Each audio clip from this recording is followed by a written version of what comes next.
The holiday hullabaloo with the frenzy. How are you guys doing? I'm all right. How about you? I've been doing good.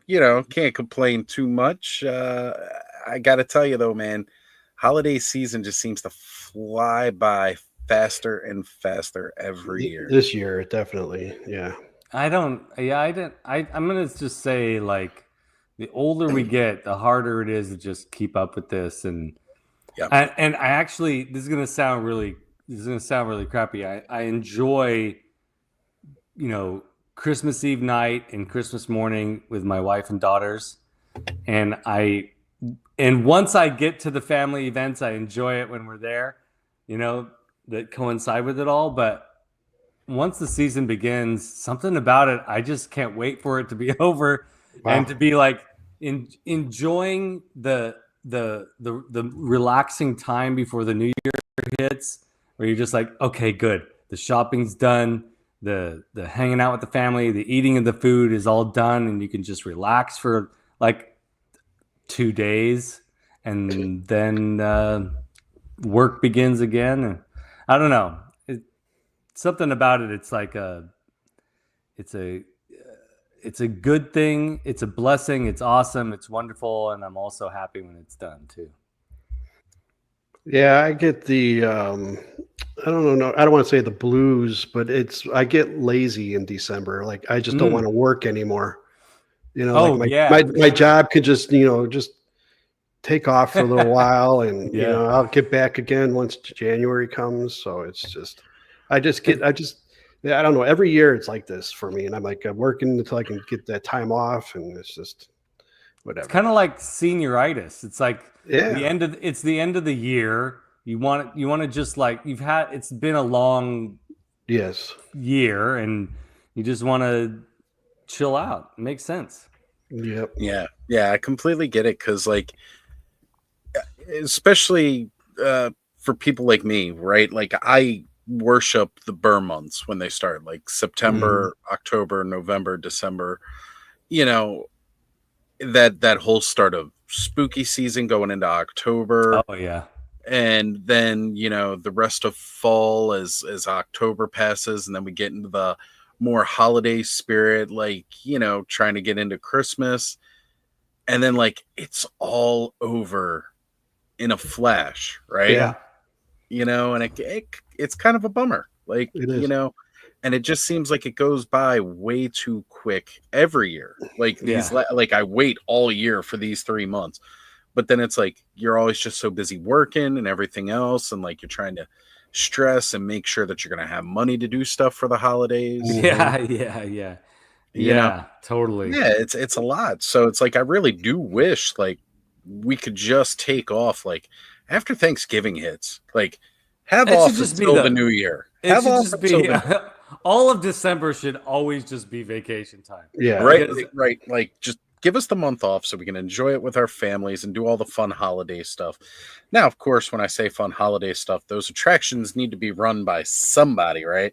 Like whether it's like one of those drive-through light things or like well, I know David was showing us a nice botanical garden over where oh he's at. yeah, that's so amazing.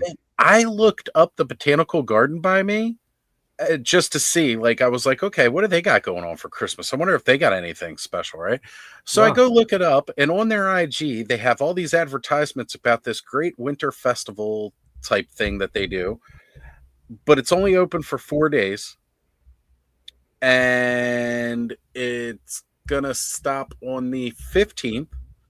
But because we had such bad weather on Wednesday, they had it closed, and Mm. apparently all the tickets are sold out because like the rest of the nights were already pretty full, and then they're also trying to make space for everybody who missed out on Wednesday because we had really bad storms Yeah. Yeah. yesterday. So apparently because of that they tried to cram as many of those people in the rest of the week. So there's absolutely no room, and they're all sold out. And I was like, well, ain't that about a kick in the pants? I was going to say something Mm. else, but I was trying to refrain. We can start throwing out a bunch of curse words in about 3 minutes here. Yeah, Right. yeah. 8-minute rule. Yeah, we're gonna stick with the 8-minute rule. Yeah, we'll do it 8 minutes. Just, you know. But yeah, I was really bummed out about that. I will say, like, I feel for the people working in Target and working in the malls and stuff. I used to do that. I didn't work at Target, but I worked in the mall and I worked retail, when I was younger, and it's rough. The holiday season is rough. But there's just something there's something so magical about it. And there can be if you look for it, right? If like, you look for it, if you're open to it, and I know I started off by saying, like, I'm excited it'll be over, but I like it while it's happening. But it's awesome. I look forward to it every year, and it's always good. It begins with Halloween, like you said, Oz, and that's always like so exciting for me. And then the holiday season, like the following holidays, Thanksgiving and Christmas, it just feels like, all right, I should be able to just chill. And I always feel sorry for the folks that are out there working. And I feel for them. And that's noble work out there working in the stores and dealing with people who are trying to shop and last minute shop and running people over with their shopping carts and stuff like that. That's crazy. And jumping on pallets as guys are trying to bring the freight out the back of the store. Any of you jackasses out there, I remember that. Yeah. Excuse me. Totally. I get a little heated when I think about those moments. I'm pulling the freight from the back of the store, and people are like on either side of the door waiting for us to come out, and they just pounce. Yeah. Which, mind you, I get in trouble for that. Like, I had nothing to do with it. They jumped me. But like if they fall off and get hurt, I'm the one that's in trouble for it. That's why I said we need a cattle prods for Christmas. Cattle prods for Christmas hashtag. Bobby, what was it like working the holidays at Toys R Us? I didn't. Oh, smart man. I worked. I think I got a job there at February, and I worked all the way through to October. And this one, wait 5 seconds. Bitch. Right at the 8-minute mark, folks. He timed that perfectly. But she was always on my side, and then she became a supervisor, like a under supervisor, I guess. Not a real supervisor, but like a helper. And then she's like, I can't wait until I get a hold of you during Christmas. You're not going to like working here. And I said, oh, yeah, well, fuck you. I quit. Yeah. And then the manager came running out the door. I need you, Bobby. I need you. I was like, you tell her. I was like, she got her little attitude. And me being a punk, I don't care. Yeah, you ain't going to put up with that crap. Yeah. Then I got a job somewhere else. So there you go. I enjoyed my holidays. That's it. I never worked Toys R Us during the holiday. Yeah. Don't fuck with me. Stand up for yourself, folks. That's right. Hey, man, it's a rule I live by. Like I said, when I finally had enough at Walmart, it was one of my greatest quit stories ever. Yeah. Hey, you know what? Self-advocacy, man. Like 100%. Don't let people bully you. Right. And it's hard. For me, it was really hard. Until I discovered punk rock. Seriously, it was hard for me to stand up for myself and have a response when I felt like I needed to have a response. And punk really helped me with that. Good. It's funny how music can influence and embolden you and impassion you to really reach something you didn't know you had inside. Well, punk is also, it's a lifestyle too. It's different. I mean, there's a lot of lifestyles in music, but that's like I don't consider punk being around anymore. It is in different ways. Like the punk ethos really is like, well, that's there. I have this idea of what I deserve on this planet, and I'm going to make this thing for me. Right. And that has always existed in the arts, and punk just made it more pronounced. And I think that ethos still exists. It's just not always what you it's expect. Not the music style anymore. Yeah, it's not. Yeah, it's not what you would expect from like the punk ethos certainly exists, but you might not know that listening to this band which is funny punk because thing. if you think about it, that's like saying someone saying, well, I still play 1960s rock and roll, which they don't, but they still identify with that. Why is punk still a great word to use? I know why. From the 70s.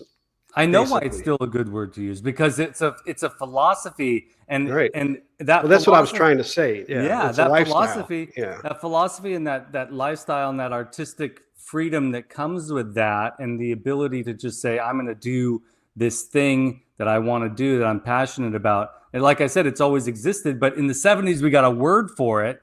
Right. And now, like, that word can, generously be applied to all these different genres. Yeah.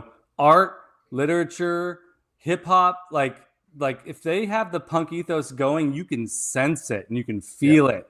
And it doesn't have to be like punk rock, it can be. No, I would say rap is, I'm not a fan of rap, but rap is more punk rock than punk rock is nowadays. Absolutely. Except for the older bands that are playing it, of course. But of course. There's a lot of like, they got that edge and that idea and the thought, Yeah, there's a lot of revolution happening in hip hop right now, which is part of it. And there's a lot of underground like bands that might identify as just straight ahead garage rock that I would say match that ethos too, that are happening right now. But yeah, it's cool. But we need more creativeness. Stop repeating. You're not going to get anywhere. Hey, one thing that I know we can always count on is that cyclical thing.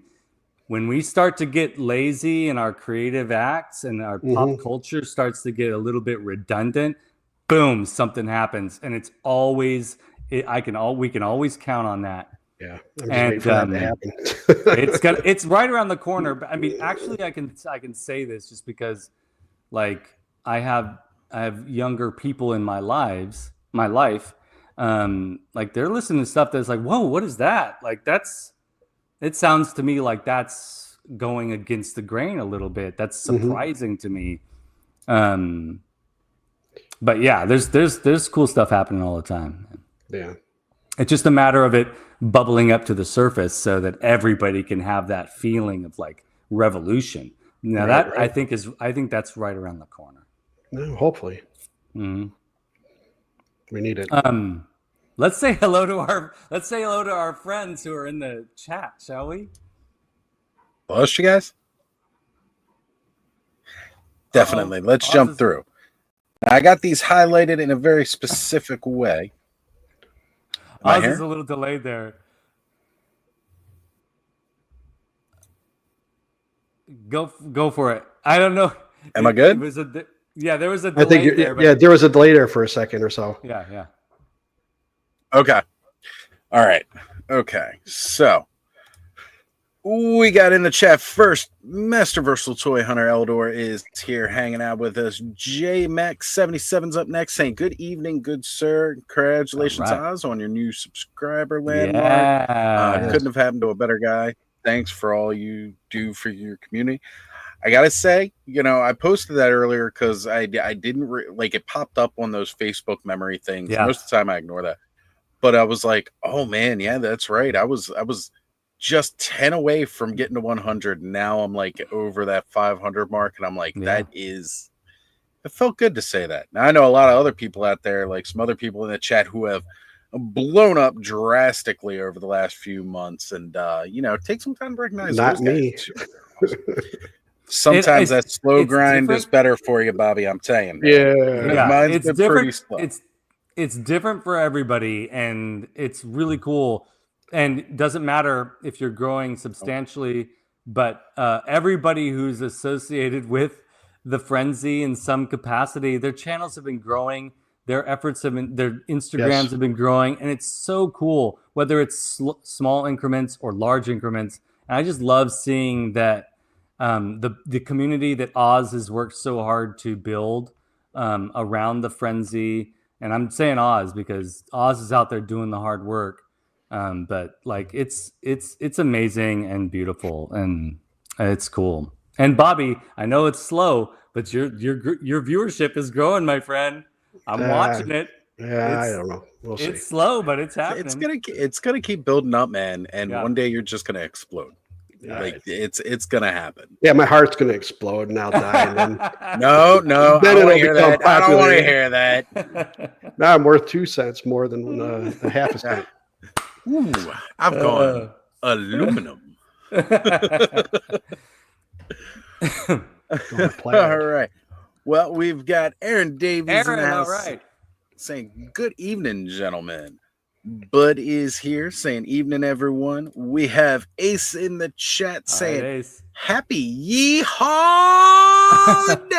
y'all." I hope I got Ace, that right. that's so great. Ace, You missed a W. I gotta say, Son Ace, I'm so sorry. The holidays have been crazy.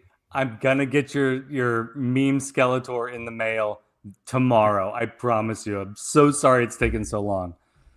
But, Yeah, but man, I am so far behind because I'm still trying to recover from everything with Legion's Con and then still doing shopping for Christmas like last minute. Man, it's rough getting this. 'Tis the season. Yeah. Almost jumped by here and went past Onryu83. Onryu. What is up, brother? He's been sending me some pictures of stuff that he's finding in his area, which is nice. That's cool. We've got Alan Alan. Von Jungle Figure Factory. All right. So this guy here, a yeah. couple Saturdays ago, comes on Clubhouse, right? We're all just hanging out, having a night and everything like that. And then Alan comes on and he steals the show. Oh, Yeah, that Just doesn't surprise me. Completely Alan's awesome. stole the show. He started showing us this Snake Mountain that he's working on, Skelly. Mhm. And look, brother, you know I love your huge, amazing Snake Mountain. His Snake Mountain is a different beast. That thing is amazing. It's the fact that each room is meticulously sculpted like that. It's just phenomenal. Yeah, so deep. Yeah. And, you know, he's been working on it a while too. Plus, like, it's almost part of his day job too. So, like, yeah, you know, but man, like, he came on and he just stole the show. Everybody was in awe. Even like guys who aren't into like Masters of the Universe so much were just like, "Holy crap! Look at this thing!" That's awesome. I gotta tell you, it was incredible for him to show that off and seeing what's going on, man. And Alan, I hope you've been enjoying the time off of doing the big haunts, you know, to be able to get more involved with your action figures. I've been seeing the customs you're putting out on the so good on your IG. Fantastic. So good.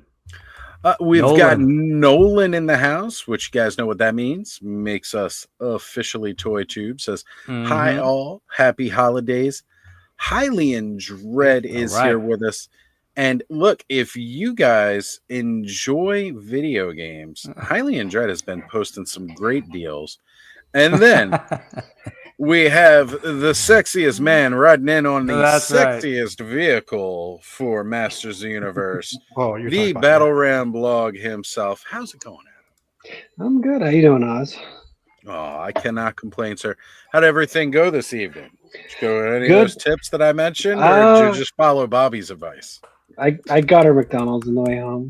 So there you go. You know, something. There you go. You got to let her supersize her meal, right? Yes, exactly. They don't do that anymore. We all know. They don't? What? I mean, I don't know. I really don't order McDonald's except for breakfast, and I never felt the need to supersize. I mean, I wish they would supersize their breakfast burritos, but I saw the most terrifying McDonald's commercial, and I'm sorry if this offends anybody, but I just saw it tonight before we went live. The McRib is back. Oh Lord! I don't trust that. I don't trust that sandwich. Never have. Nope. If any of you out there love it, you know I'm a fan of McDonald's. So, but if you love it, I believe you. I believe it's great. I just will never venture into that territory. Anything that's chemically engineered can taste good. Right. Let's just leave it at that.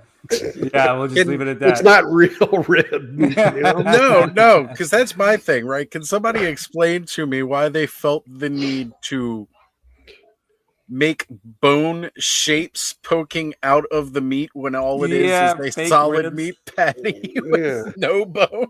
And I'm a huge fan of ribs, so it Oh, almost. so am I. I guess Ribs. maybe I just feel like it's a little bit like blasphemous, maybe, to make the That fake they- rib shape. Right? You That know, they would do that? Yeah, Mhm. that's how I feel about it. Because Yeah. I've And to be smoked honest- ribs before, and it takes Oh. 6 hours for me to cook yeah, ribs. come and, on, right? And I'm like, Right. yeah, you know, I'm not going to Yeah, eat that piece McDonald's. of shit. Yeah, I can't just roll I don't care up if I into a offend anybody McDonald's. that likes it. Fuck it, it's a piece of shit. So. Sorry, Yeah, Adam. Did you have a McRib sandwich tonight? No, I had one once. It was basic. To me, it tasted like Salisbury steak in a Oh, burger right, yeah. somehow. Right? Another I think that's gen- Not a basically fan of what that, it by is. the way. It's like Salisbury steak, and they just use Kraft brand barbecue sauce. Like not even like a good like barbecue rub or anything on it before. No, they just slap some like Kraft barbecue sauce on it, and that's it. Eric, I'm with you. I'm with you. And as Bobby said, if it's chemically engineered, it's probably going to taste good. So, Right, yeah. that's, They'll make sure. Yeah. I mean, they literally chemically engineered their fries to complement the Sprite. Like the Sprite that you get at a McDonald's fountain, like the mixture between the seltzer and the lemon lime flavor for Sprite is different than you get anywhere else. Like you can get a bottle of Sprite and it's not the same mixture I that believe you'll it. get at a McDonald's. I believe it. And that is specifically so that it goes and complements their fries better. Yeah, Yeah, I it's believe it. amazing. Yeah, they made sure to do They that. know what they're That- doing.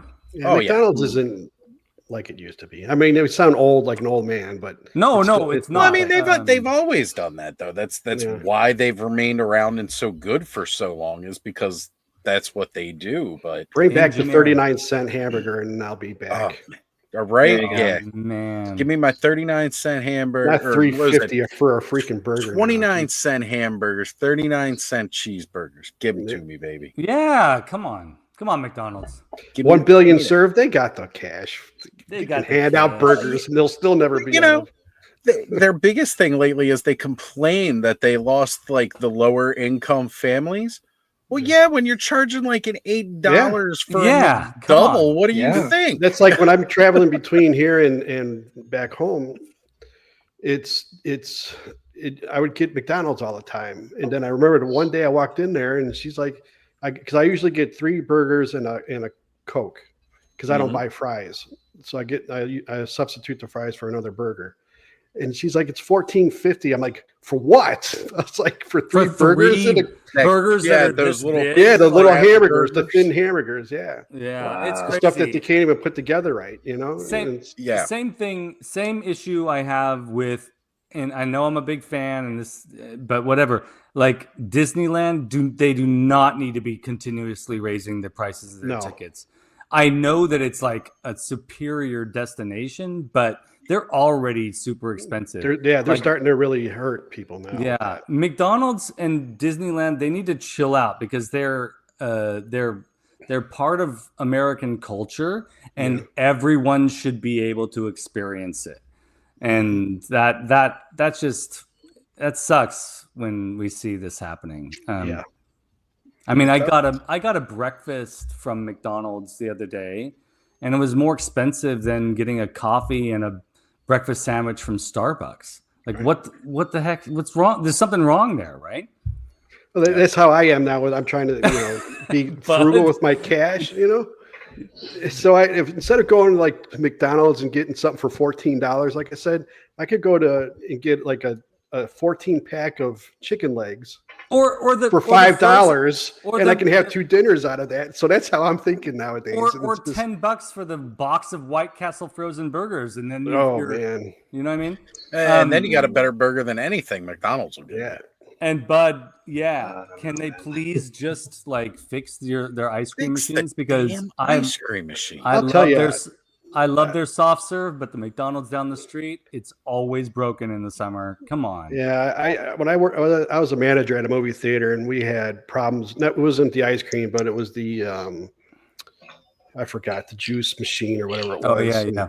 The guy would come in all the time and try to fix it. He could never fix it. So I'm like, either you're not knowing how to do it, or you want to get paid for your return trips.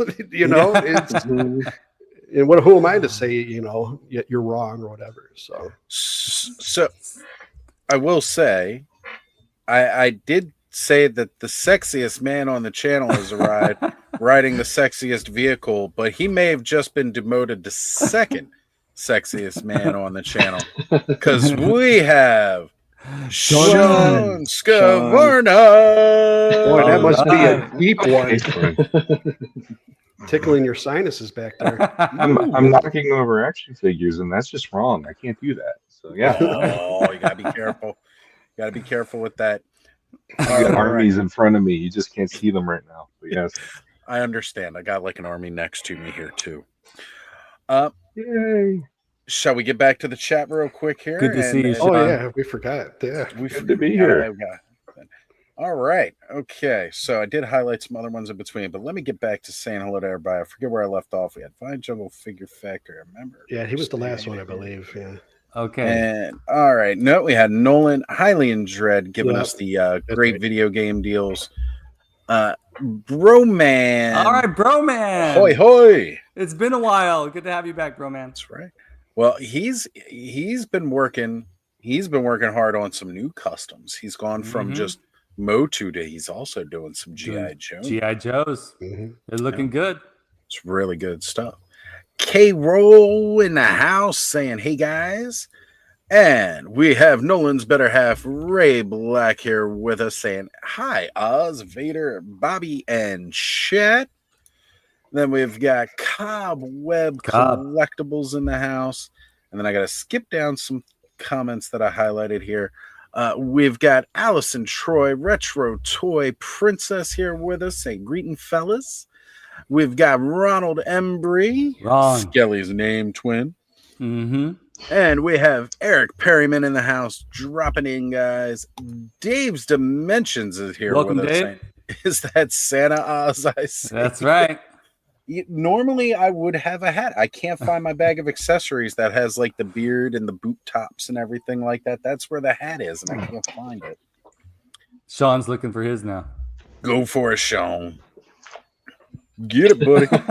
I'm glad he's wearing pants. He's suddenly very blurry. Yeah, right. Oh, there you go. Yes. There we Nice. go. And he's got the white beard too. So Yeah, He there you does. He go. does. The Beautiful. official I Santa. don't of have the Good this Friend. though. I don't have the yeah. on the end. He lost his Yeah, I've balls. been neutered. There's no need. He's been snipped. Star Wars Collecting and Hobbies says fast food is way too expensive nowadays. Yeah. 100. Which is a Agreed. good thing. Which is a good Right. thing. Right. And we have the amazing Blake Blake. Wright Toy Collector Magazine saying, "What in Samuel L. Jackson is going on in here?" Good Yeah. evening, fellas. It's a new What is saying. up? I That's like good. it. I dig it. I love it. Well, because we all know what it substitutes, right? Like you don't even need to actually yeah. say it. You know what it substitutes, so it just works. And I like that. I Me like it. too. So we were talking about some holiday stuff earlier, and I went through and I did highlight a bunch of people's holiday stuff. Bud says, "I'm a Grinch in a house full of Hoovians. It's terrible." Wow. I'm picturing Bud painted up all green, screaming at everybody. If that's Hey, your you know what? sense of fun, I guess. Hey, but win in Rome, man. You just gotta roll with the Hoovians. Yeah, there it is. Alan's saying he just started feeling Christmassy today a bit. Oh, good. And he elaborated as a haunter, November 1st is my New Year's Day. So Christmas time is early in my year cycle wise. That's kind of a cool approach. That makes too, sense. right? And Highly and Dread saying, "Felt like last week was last year's holiday episode. 2024. Oh wow, flew right? by." Yeah. Yeah, it it does does feel fly like by. that. This was a quick year.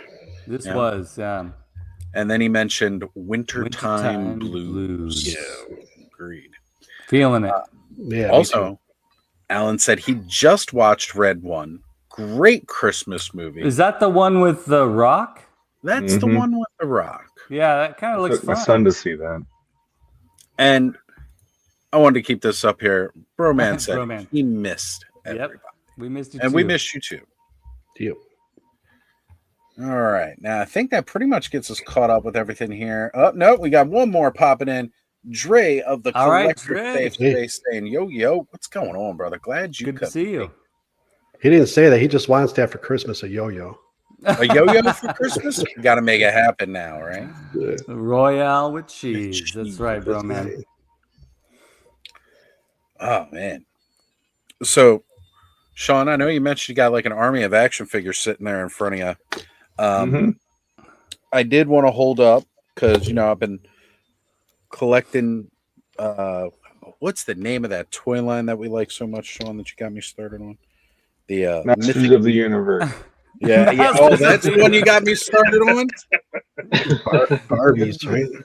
So, one of the very early things that Sean and Jesse showed me with the generosity and the amazingness of the ball, they had sent me a Barbarian Legion builder that over time I've been swapping parts with and adding to for a while. And he recently got some upgraded parts from a figure that I just got. I'll make myself big here. In all due respect, keep it clean. Yeah. Nice. So you'd sent me those That's antlers cool. quite a while ago. I swapped out the chest on the Legion builder for the bear chest. And then I got 2 of the new Fallen of Vikingfell. So I grabbed those sweet bearded axes that they come with. And the fur half cloak kind of deal going on there. That's nice. That's a good figure. And then a nice leather pauldron added from the Waltor the Man. Yeah. So just did some recent upgrades. Been playing with my barbarian figure. So up until I eventually get a custom bald-headed bearded barbarian, this is the look I'm going to go with. But see, even then, I wouldn't be sure if I'd want to change it because, well, then he doesn't have the cool antlers anymore, right? Yeah. I was just about to say you should add to it. you should It's cut the already antlers badass. off, then you'll look like the dog from the Grinch. No, here's what you No, I'm do. saying that the You points. get like I'll cut all the one of points off. I'm those sorry, and get sorry. that guy, hook him up to like a sleigh, and then put the like Demo Man driving the sleigh and be like basically like how the Grinch stole Christmas. Oh, that There we would be go. amazing. There we go. Well, you know what? The fun guys at French Monkey Fiction that do the Naughty and Nice line, they just announced up for pre-order. You could pre-order Sleigh to go with all those amazing reindeer they put up for pre-order last year. So now, not only do I need, I was just going to get 1 deer. Now I'm going to need freaking 9 deer and a sleigh to go with my Father Christmas figure obscura. That's how they get you. It's bad enough I've already got to get a dragon too. Oh, you have to. There's no way you can not get that, right? I get that dragon. I gotta get that dragon. It's the law, Skelly. He's got It's to the do it. law. He's got I've been to get it. dreaming of that freaking dragon. That dragon, I mean, I got to say long that before dragon, they ever showed it. that dragon is beautiful. That dragon is beautiful, and I'm tempted to, but I'm not gonna go there. I am going to still keep my eye out for an affordable Granomir. I am going to do that though. Well, Classics. they did announce. They did just announce on Wednesday. Originally, it was going to go up for pre-order in January, but they're not going to do January anymore. They're pushing it back. They said it's too close to the end of the Reign of the Beasts, too close to just people coming off of Christmas season. So they're going to push it back from January. And again, they've added the ability to do their shop pay through Store Horseman. That's so now how they get you. Payment plans. That's how they get you, right? Saying, they made it easier. I was going to get it one way or another, but now that they've got payment plans as an option, I can't really say no at all anymore. I mean, me and Ziggy are going to be splitting it too, and that's the other. Oh, that's cool. You're gonna split custody with Ziggy? It's going to sit right back there on my shelf, but he said it'll probably be the only Mythic Legions figure I buy. So that's cool. That's awesome. He's a I think he's a good guy. 1/18 scale. He's a 1/18 scale guy. He doesn't get into the bigger figures. He likes watching me get excited about it. Yeah. Hey, I got since you showed off your barbarian reindeer, I've got a barbarian reindeer to show off here. Ooh. I'm really excited. I got something in the mail the other day, and this will excite some and maybe not others. But I don't know if you guys know this, but I'm anti Hayden Christensen. I'm totally pro Sebastian Shaw. I finally, after 40 years, finally got. Well, it's not 40 years. I guess it's a little bit less now, but finally got my hands on the OG Anakin Skywalker action figure. This is the real deal, folks. This is the real Rudolph the Red-Nosed Reindeer. This is the man. I'm so happy to have him. And you know what? I get what you're saying too, because I like Hayden Christensen as Anakin Skywalker in the prequels. Despite what people say, I enjoyed that. I just did not care for them to go back and put him in at the end of Return of the Jedi. I know why they said they did it that way, but then it doesn't make sense. I was going to say, then it feels kind of like, well, then why didn't Obi-Wan and McGregor? Ewan McGregor, right? And young Yoda, but it's totally it should have been Frank Oz's hand. Yeah, right? It should have been Frank Oz's hand, totally up there. That's right. It would have been funnier. Maybe it was Miss Piggy or Fozzie that showed up instead. I saw a shirt of Miss Piggy the other day where she had eggs like right on her breast area, and the shirt says "You want bacon and eggs." That's funny. Hey, John, figuratively speaking, good to see you. John, figuratively speaking, yeah, and again, not to overshadow Thanos Copter. Yes, while was showing off the barbarian there. Oh, also, Alan has said, now this is freaking cool. I love this because I'm a huge fan of Dragon Slayer, the movie. Yeah. But to repaint that dragon to look like the Vermithrax would be amazing. Yeah, I've Alan, seen that since I was a kid. Yeah. Oh, I just watched it about a year ago. Right. And it's so good. Yeah. It's such a good movie. It's one of those I wanted to revisit. I just haven't yet. I highly recommend it. It's so good. So I did mention the episode of Viking Fell, and so that's what that skeleton looks like. That's cool. Only one shoulder pauldron on, got the half cape sleeve. I did add ram horns instead of he came with like two little spikes, and then wings was the alternate helmet attachment. Came with 3 different heads. All of them are pretty cool, but I kind of like this one because of the ram horns. Makes me feel very Skyrim, Elder Scrolls, but there's one of the other skulls with the that's cool. It's got all the tampo on it there. Look like it's a tattooed skull, I guess, or an engraved skull. Yeah. So yeah, that's beautiful. Yeah, I like these. It's really cool. Hylian says it would have made more sense to keep all the first actors in that scene, but add an older looking Qui-Gon. I think Qui-Gon should be I think they should all be the age that they died. Yes. So it would have to be Qui-Gon at the age that he was when he died. But if they were going to add anybody, they should have added Qui-Gon.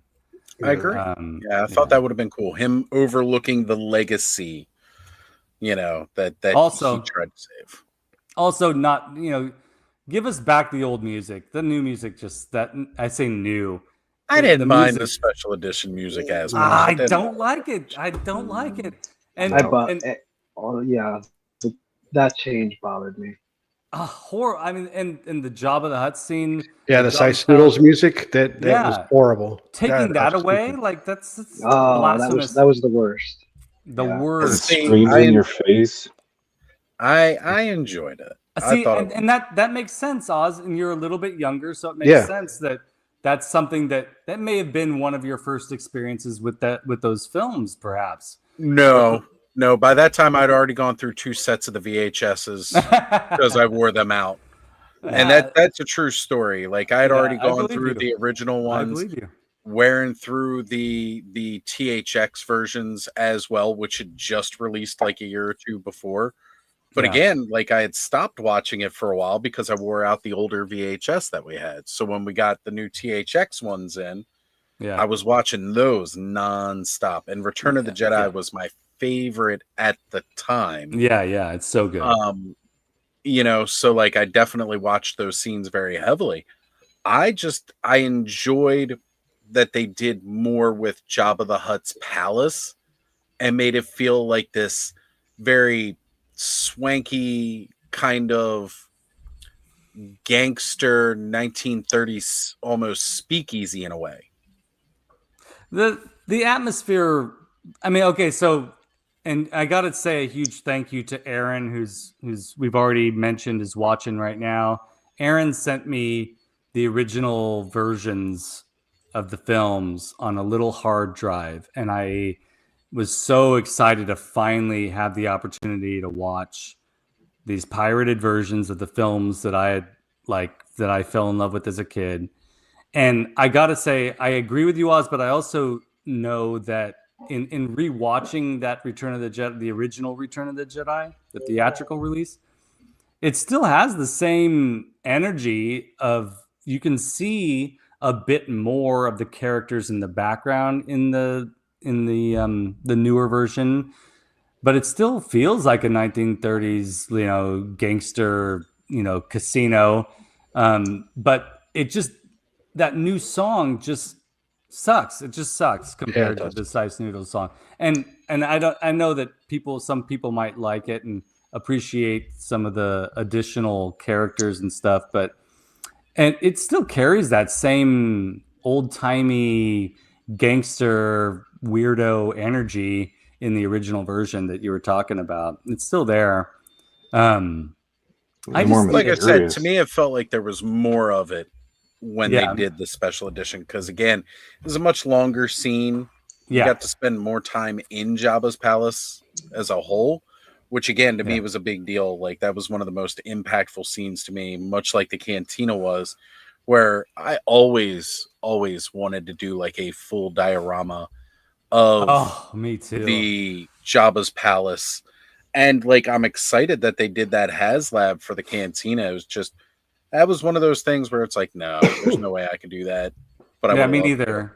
I'm definitely one of my plans for retirement is to build a Jabba's palace, like fully immersive. Like it's going to be a long while before I do anything like that, but I would love to for my 3.75 inch figures. You're going to do it for the 1/18 scale version? Oh, You're not going to do a Black Series 112? No. That's even better. Because I think honestly, so. It'll be more of a challenge for me because I have a harder time with the fine details. So that would You're used to working in a bigger scale. Yeah. Hey guys, I'm gonna restart really quick because my connection's garbage. So I'll be right back. Alrighty. Sure. All right.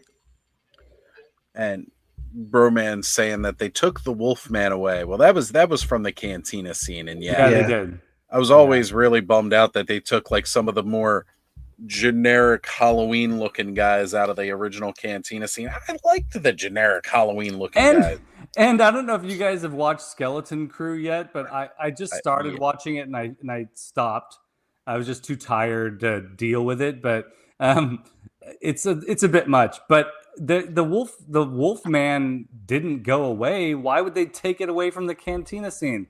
Because he's still around. He showed the Wolfman. There's a Wolfman character in The Force Awakens. There's a Wolfman and Skeleton Crew. Like I think it's a lot of it's George Lucas trying to show off his talents of doing that digital bullshit. Yeah. It really was. A big part of it was George wanted to take out some of the more, again, generic Halloween costume looking aliens to put in more alien looking aliens. But at that point in time, like they'd already kind of like the extended universe had already like dove into some of those races a little bit more, like the devil looking guy and again like him. So like Shavastan Wolfmen and I'm trying to remember what I can remember like Devora. Yeah, you're right. Was the Dvorak. race to Yeah. the demon looking dudes. Yeah. They'd already explored those races, so like now that you've had those races like introduced and they're there, you know, people aren't just going to be ready to write them out now because you And- pulled them out of the film. People still want those. It That sounds always- like. Go ahead. Go ahead, Bobby. No, it always pissed me off because if you watched like those old interviews with George Lucas, he'd always say it's not all about the special effects; it's the story and all that. Yeah. But then all of a sudden, he turned once that the late '90s came, he was redoing everything. It's all about the special effects. It's like Jesus. It's really, and it sounds like some of us might be critical of this, but the act of revision is absolutely necessary in art. Like an artist or a writer or a filmmaker has every right to go back and make something that they did better according to what their original plan might have been. The real problem I have is that George Lucas took those original films away from us. I know I've said this before. We always have to be able to see a first draft of something once it's been published and put out there in the world.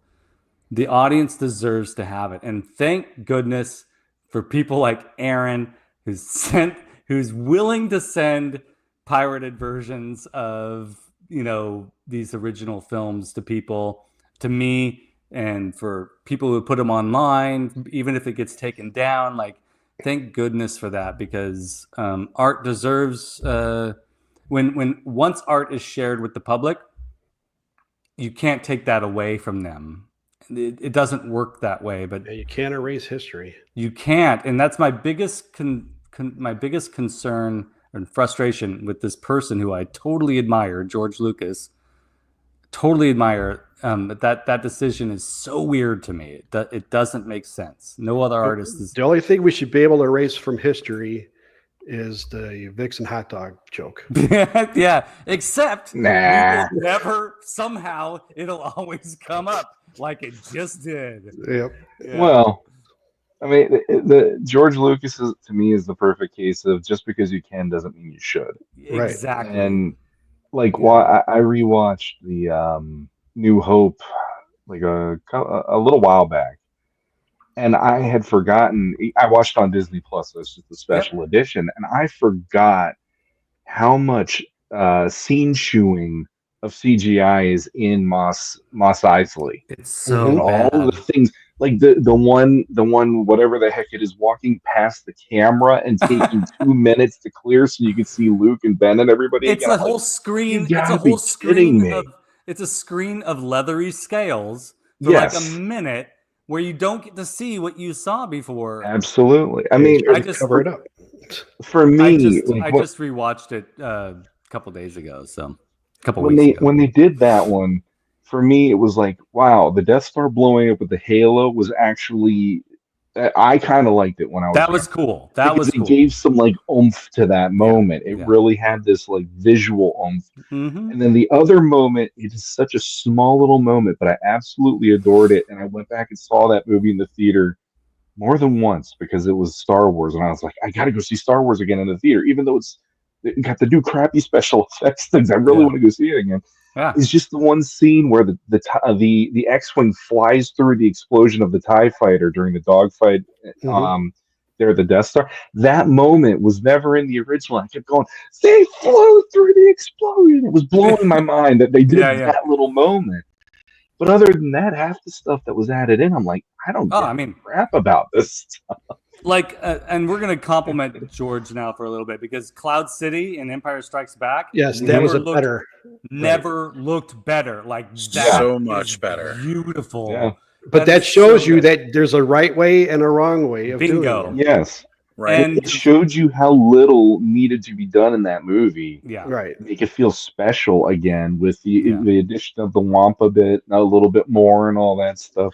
But then when you get to Jedi and they have Size Noodle screaming at you when you first meet her, I know. whoever that was. I yeah. remember it in the theater on opening night sitting with my mom, and when that happened, I actually jumped like, what the? Because I'm like, what is going on here? Because part of like I know what you guys were saying earlier, but part of why the Jabba scene was so like that moment captured my imagination more than the Cantina when I was a kid Yes. because of its darkness. You Yeah. don't know Oh, what's yeah. behind every corner. Like, You what don't is know that? what's in like I can the see tentacle that eyes back grabs. there, but what is Yeah. it? Like, yeah. Exactly. The tentacle that grabs 3PO and he's like, Yeah. oh, you know, and all that. And it's like this is an entire area that you Yeah. can have whatever your darkest alien dreams are in these, you know, little areas and stuff in there. Oh my god, it was so cool. And then to ruin it with that musical number and turn it into a farce was like Yeah, it was exactly what it ended up being, as a farce. And I thought that's sad. And also, it's a little bit racist too. better And than also, episode 1 at least though. yeah. Better than episode 1. Yeah. Oh gosh, it's embarrassing. Yeah. So Broman is saying I have definitely revised my work. Yeah, revision is really necessary. Mhm. It's absolutely necessary. It just, if it's been made public, let your friends and your viewers and your fans be able to experience the earlier iteration of something that you made, that you gave to them, and don't take it away. Like, I'm super embarrassed of my early videos that I did 3 years ago on this channel. Like, I've tried to rewatch them and I'm terrified of it and I don't like it. And but I'm also hesitant to take them away because they document, like, it's an honest document of my growth as somebody who's doing this stuff. Yeah, exactly. And there are horrifying mistakes I make, you know, just like any artist makes in their work. And it's like embarrassing and all that stuff. But it's also like, you know, just like all of us, we've all made dumb mistakes in our lives, but it's humble beginnings. It's humble beginnings. It's also helps us become who we are if we're actively improving. And all that evidence should be available to those. You can't change your us. past. Exactly. Oh. You can move from it and grow from it. Yeah. And the other thing too is, like in the case of Star Wars, you were saying about taking the Wolf Man out or the Devil Man out and all that stuff. Yeah.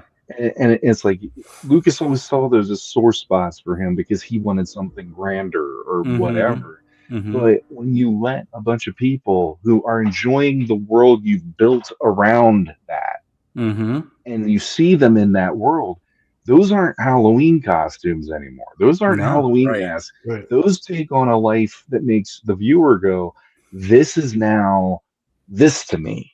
And this is why it matters to me. And this is why it's special to me.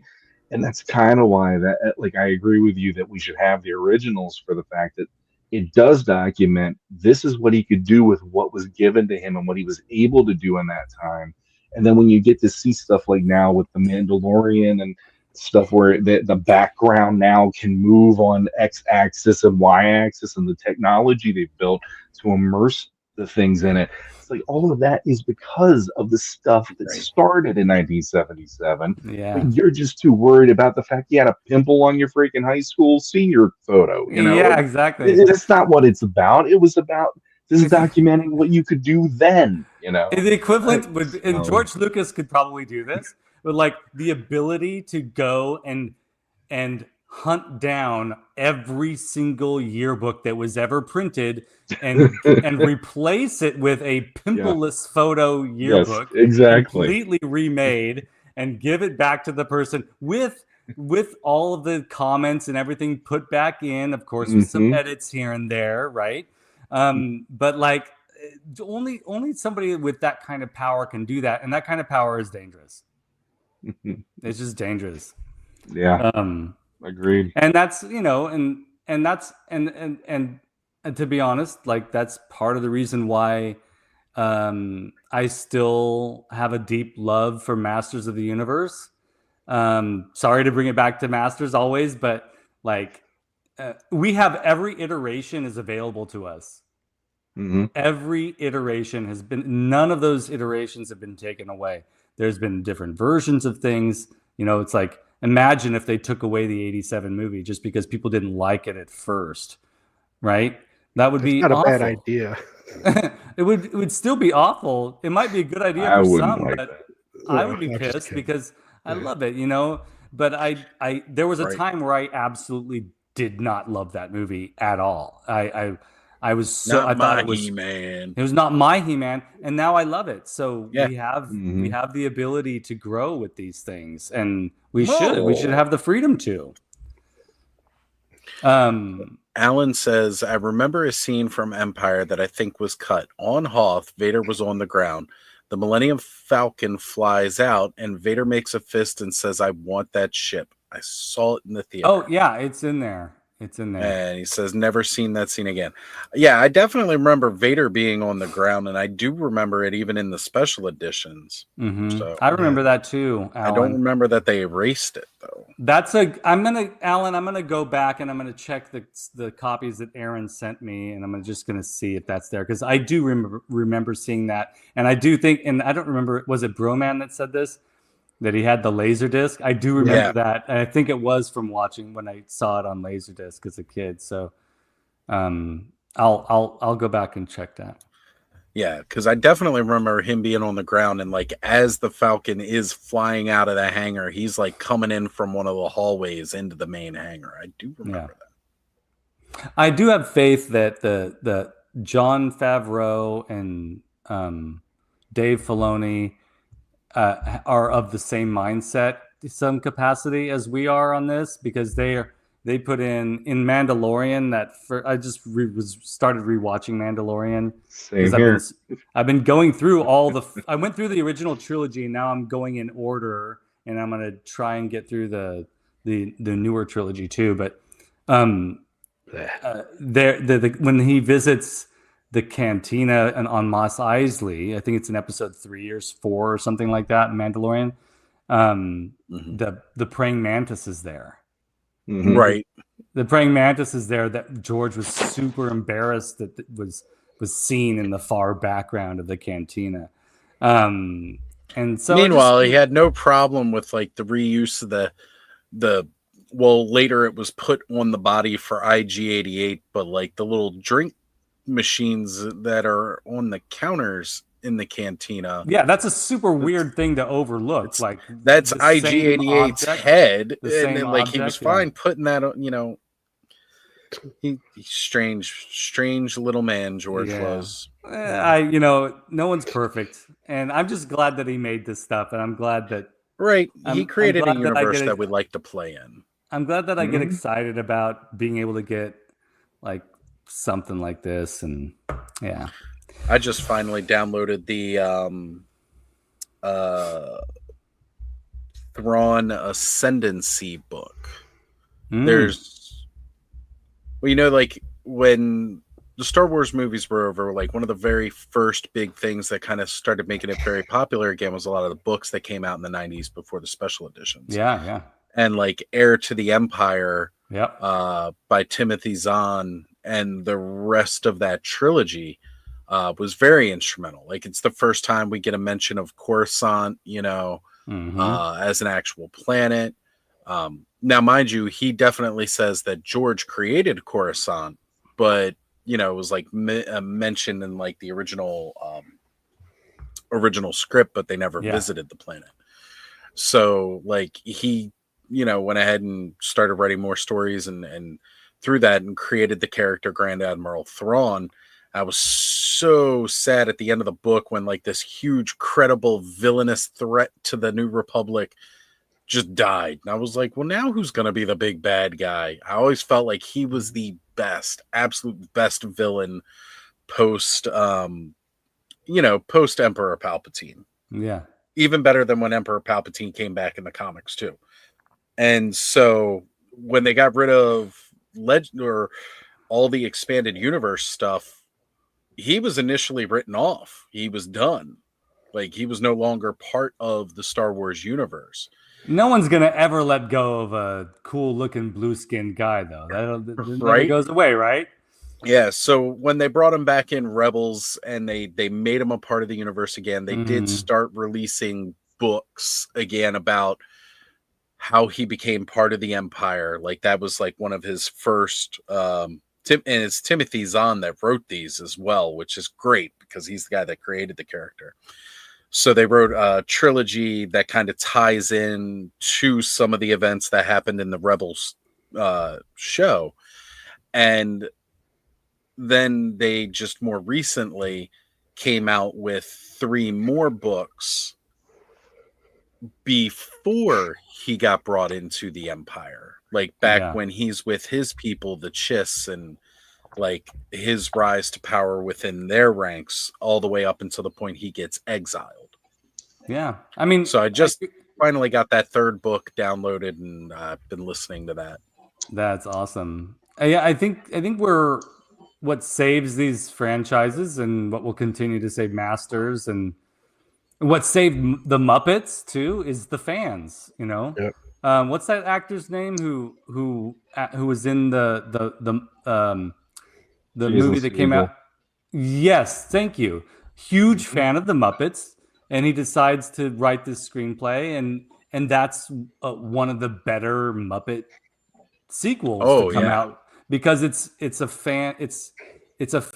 fan driven project, and like I think that's why you have some interesting stuff coming out in all of these IPs that we're interested in because it's fan driven, and some people might argue that Kevin Smith is not a fan of Masters of the Universe, but I actually think that he is in some capacity. Otherwise, he wouldn't have taken on the project. So it's this fan driven energy. It's good. And Star Wars will always be driven by the fans, and that's why Thrawn came back, and will continue to in some capacity. Well, I'm also excited too because they did announce earlier this year that Black Series got Prince Shizor, a figure of him coming out, which was the whole Shadows of the Empire book, which was like again one of those big I remember things when that came out. Yeah. Oh man, that was the most massive marketing campaign that Star Wars did prior to the special editions because it was such a big event with the huge book, the comic books, the video games, like it was a really big thing. And so Shizor was coming to Black Series, which they've never touched Shadows of the Empire in Black Series yet. So that was really cool. And then just this past week, they revealed that they are coming out with the bounty hunter Leia, when she's dressed up in the Bausch outfit. Oh yeah, I love that. And Imperial Guard Luke from the fantastic. Power of the Force collection. They're going to be doing those. And that means we're one step closer to getting Dash Rendar. I'm hoping they don't make that a HasLab project to get us the Outrider. As much as I would absolutely love to see that ship in like a full 1/12 scale and how amazing that would be, I think it would be a little bit too obscure maybe to fund, but the other part of it would be like I'd really hate for them not to release a Dash Rendar figure and a Lebo figure. That was his droid co-pilot. I'd hate to see them not do those figures just because the HasLab doesn't make it. I hope they don't go that route, as much as I would absolutely love to see that. But see, even if they did that, this is all Black Series stuff that they're bringing out, and I don't see them doing that large scale of a ship. Black Series, that would be a vintage collection. Hasbro, do it in retro collection Kenner style. Everything you do from now on needs to be that way. Then they could just re-release the original one. That'd be fine. Yeah, exactly. Actually, that'd totally be cool if they re-released that ship. I loved it. I think I'm not a huge fan. It's funny. Like I used to love the Black Series. I'm not a huge fan of the Black Series anymore. I still have my Bounty Hunters, and I have my Gamorrean Guard, and I have my Jabba the Hutt in Black Series. But all the other characters, I love them, and I love the Kenner figures so much. There's something so special about those figures. The only things that I'm really collecting Black Series, but that might change with them doing the Shadows of the Empire, the only ones that I am collecting in Black Series are Mandalorians. Mandos. That's it. Mm. And I've got like a That makes whole- sense. That's cool. Yeah, I got a That's on whole my box desk here work right full now. of them. Full of Mandalorians. Different Mandos. Yeah, nice. It's a Well, I've been picking up what I can here and there, like when they're at Ollie's for like $8.99. yeah. Like I've been spending that full Mando Boba Yeah. Fett tax, paying the extra price on these guys. Oh Mhm. man. But So I for don't have $8.99, Ollie's. I don't have Ollie's over here, but Ross has been my friend lately. That's like I don't want to spend more than $8.99 on an action figure anymore. I don't. It's spending like $20 at the most, right, on a toy. right? I can do that occasionally, but if I can find some cool things for $8.99 at Ross, like that's gonna make me happy. It's gonna be fun. So yeah, this is my point. Like Yeah, that's like this is all pretty much the same exact figure with slightly different paint apps. I'm not paying $25-$30 for each one of these. no, Like, I'm sorry. No. No, $8.99? yeah, That is a great that deal. makes sense. That makes sense. Because again, they are minor detail differences. Sean, They're let's see essentially yours all the again. same. Mine was one of the ones he has. That one. Yeah, Yeah, the Shriek-Hawk. Oh man. Yep. I love it. And there's a 2-pack out there too with a male and female version. That Yeah, both look slightly different. And I want that 2-pack, but I want it to show up at Ollie's. and Ollie's yesterday, right here, Bo-Katan. there you Yep. go. I want to go. I want to go to an Ollie's someday. Hold on, I got her too. This is the credit collection. Credit collection one. Yep. Yep.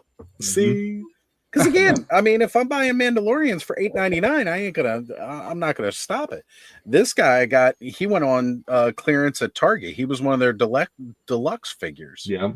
And he went on clearance for like, what was it, $13.99?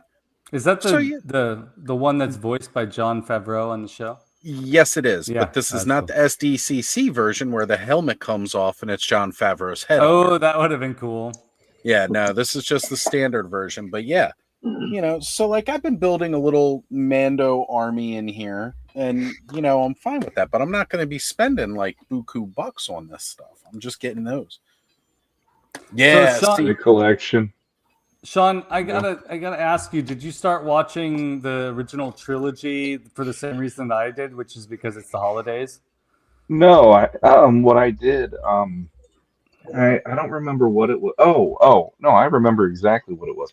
So I was not. I had gotten like Han and Chewie for the Black Series a while back because there's some of my favorites. I got 3PO and R2 because for the same reason. Yeah. And then my buddy Jesse was purging some of his Black Series, and I mentioned to him at one point. I was thinking of getting all of the bounty hunters from Empire because I love that group of just that shot of the group of them.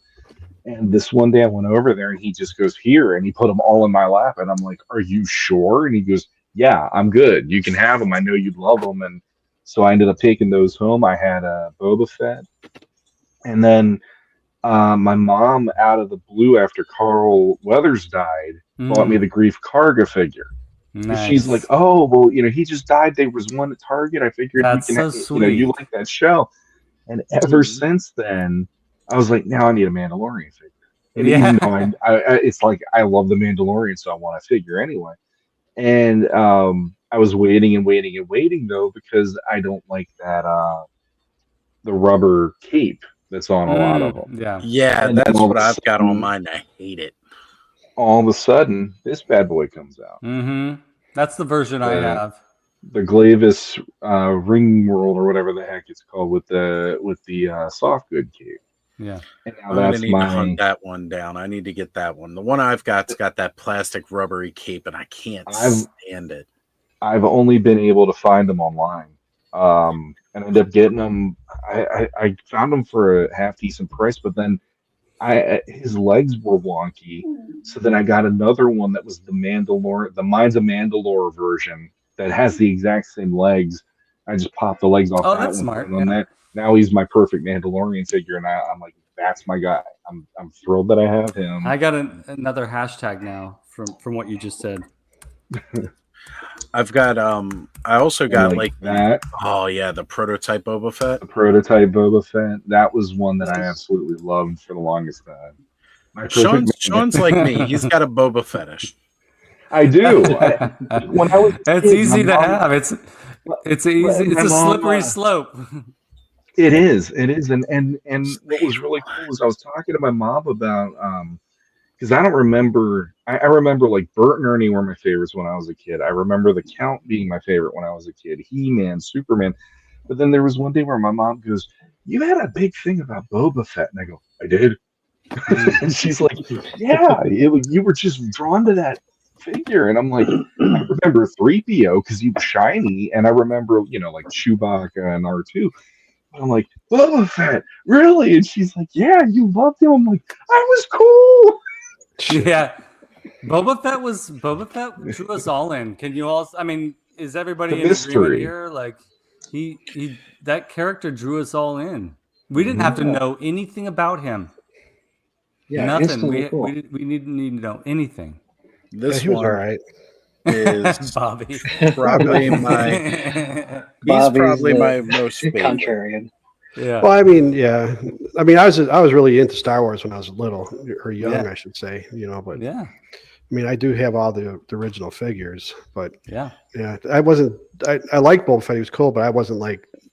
I was more like I liked the Stormtroopers.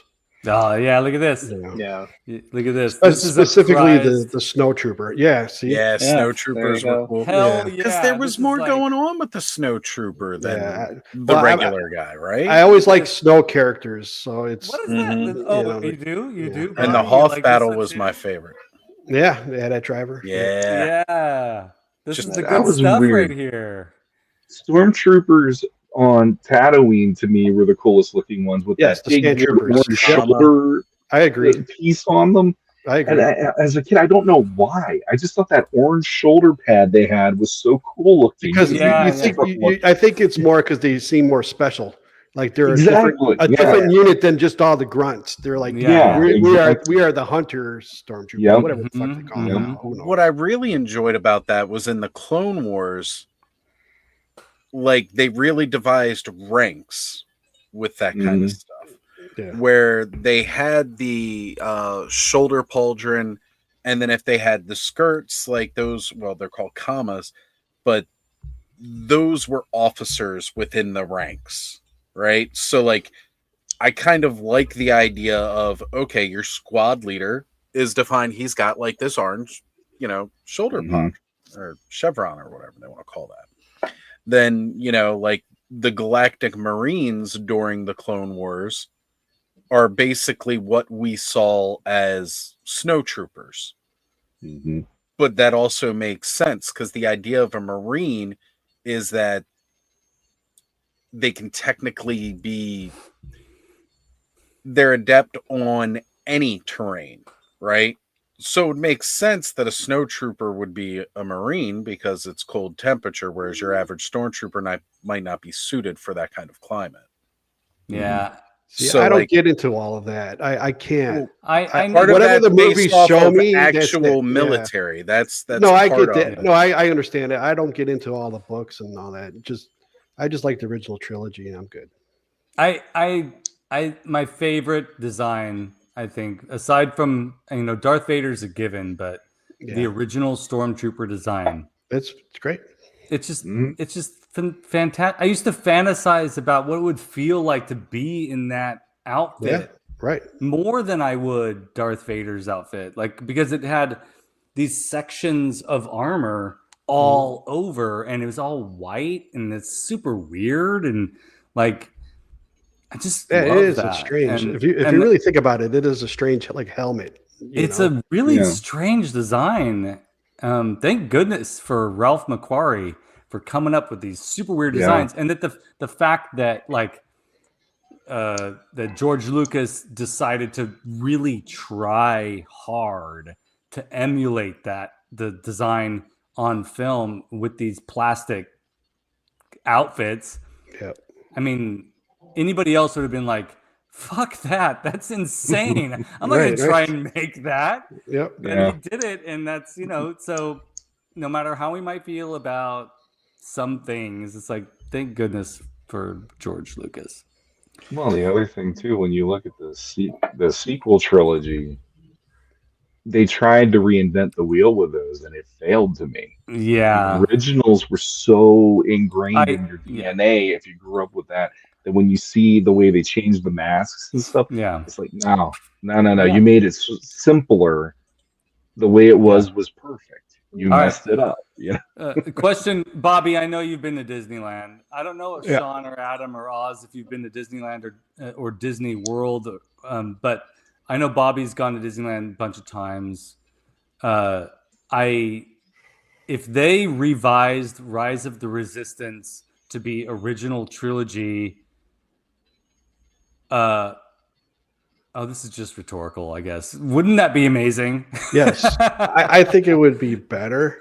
It would be better, right? I mean, because you could take the goth Brad out of there, Yeah. Kylo Ren, Put Darth in there. yeah, and then you get rid of all that resistance stuff, and Imagine walking into that big room I know. and seeing original OG stormtroopers. Yeah, I remember walking in there the first time. I was kind of I was like, wow, that's cool. It's amazing. No, I mean, it's amazing. Why they had the big screen and you see the It's TIE the fighters flying and all that shit. It's the biggest, like the greatest accomplishment in illusion I've ever seen in real life. If it was if you were, instead of landing on their ship, if you were landing inside the Death Star, yeah, that would be better.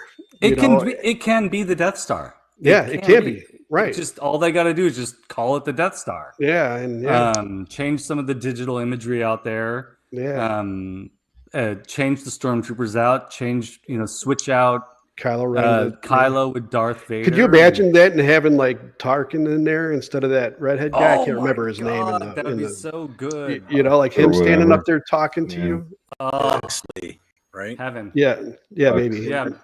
I just remember my favorite character from the new sequel trilogy, Poe Dameron, trolling the shit out of him.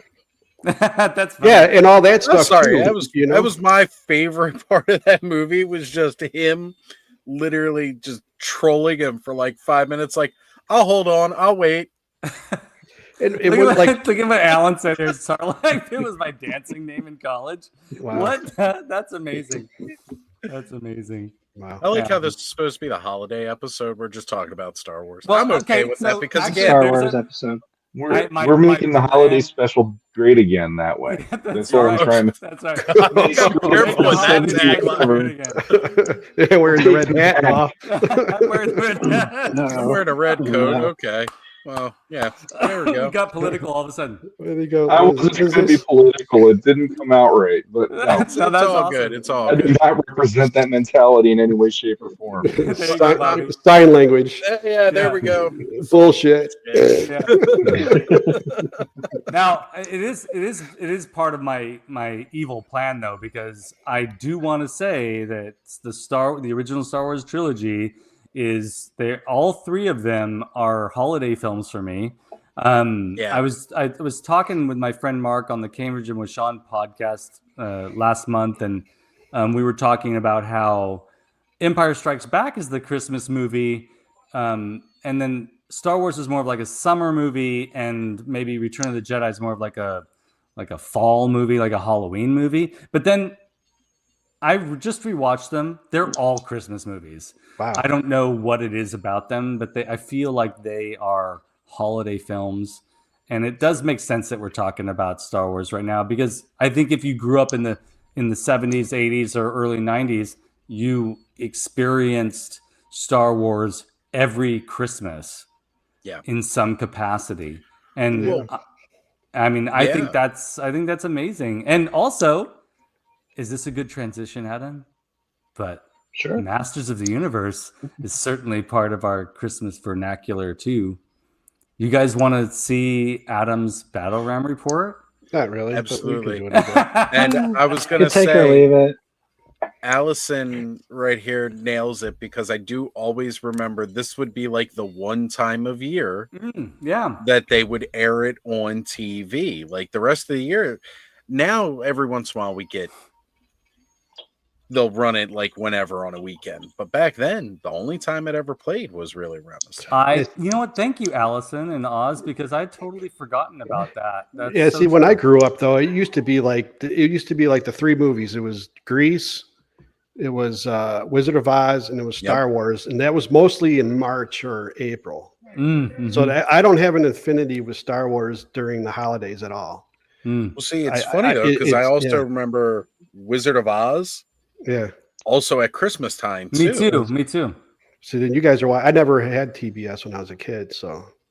Well, no, it would come on. It came on. I don't remember if Wizard of Oz came on during the holiday season, but I do remember watching Wizard of Oz on regular television, and I don't know if that was in the springtime or if it was. Yeah, it was spring. It was every year in the spring. And at least in Chicago, it was. And isn't that weird? Like that no matter. I mean, for some of us, it might be a particular season that we associate it with, and some of us not. Because I remember my first experience watching Wizard of Oz on the television. It was just regular TV, and I was totally immersed. I had I don't remember anything about the world around me. What season? It was an amazing experience. That's a great movie. It's such a good movie. That's why I'm afraid to watch Wicked. Yeah, I don't know about that. But let's go ahead and... Welcome to another edition of the Battle Ram Report, brought to you by Adam, author of the BattleRamblog.com website, the best Motu site on the web. He'll throw you a He-Man punch and a Skeletor blast. Be ready to get some knowledge. Take it away, Adam. All right. Woo woo. I don't know if I've ever delivered a Skeletor blast. I got to work on that. You might have to eat that McDonald's. Yes. Maybe, yeah. Could be. Well, we didn't go to like Taco Bell or White Castle. I would associate those more with it. Actually, Taco Bell doesn't hurt my stomach anymore. McDonald's will, but they changed something with Taco Bell. Yes, I don't know. Yeah. They got better, I think. Yeah. Taco Bell's not bad. No, it's all right. Anyway, I digress.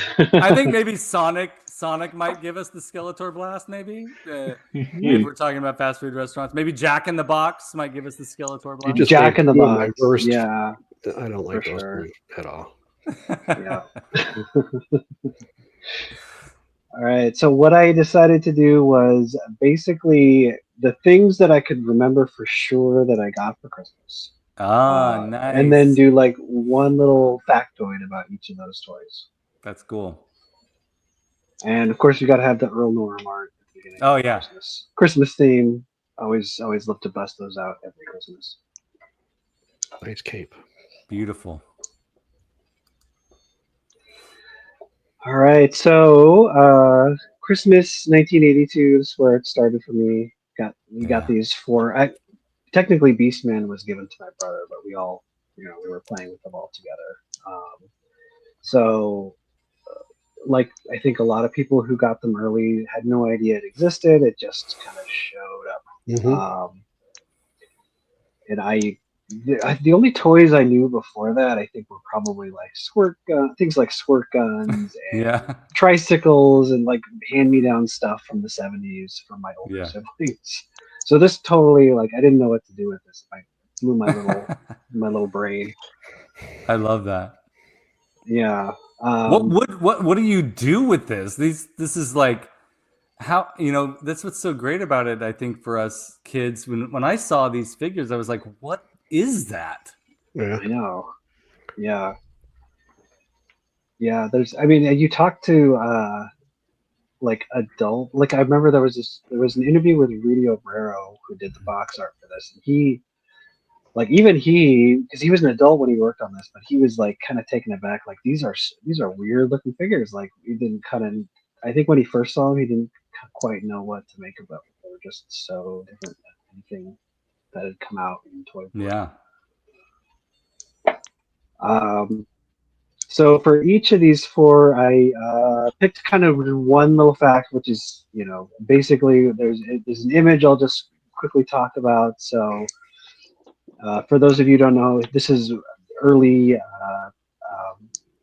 Tony Guerrero prototype on the left, compared to the actual figure owned currently by Tommy Garvey, who paid, I'm sure, an arm and a leg and a kidney and a spleen for it. But I mean, obviously there's some things that are, obviously stick out, like the fact that he's got kind of quote unquote Viking helmet.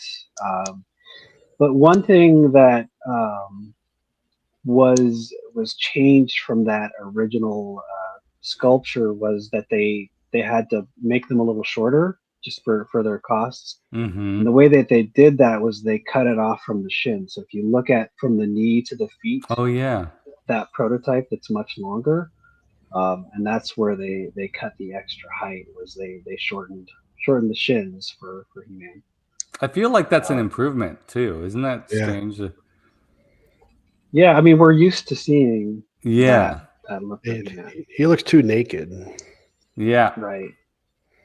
He's wearing. And He's wearing ankle socks running Yeah. around. Yes. Looks like moccasins or something, Yeah.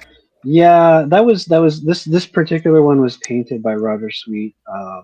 I kind of think they might have been toying with the idea of like cloth boots for him, because otherwise, why wouldn't you have sculpted boots on there? I know he was originally, like, they were originally going to give him like a cloth kind of cape, like a fur cape too. So that might have been the idea there. What are those little shoes where they got like the toes? Oh yeah. Like you imagine He-Man running around Eternia with those on? Oh my god. Oh, the like little individual gripping toe shoes. The, You know what the I'm talking about? sock gloves Yeah. kind of thing. Basically, but they're like actual shoes. Like that. I'm sorry, that's just not a very powerful looking barbarian. No, definitely not. That'd be hilarious. Man at Arms. So this, some people know this, some people don't. So Man at Arms started out as a totally different concept for a different toy line. The same year, in 1980, while Masters was being pitched, there was another toy line called Robin and the Space Hoods that was also being pitched. Mm. Mark did the designs for both of those, and a third one. I forget the name of the other one.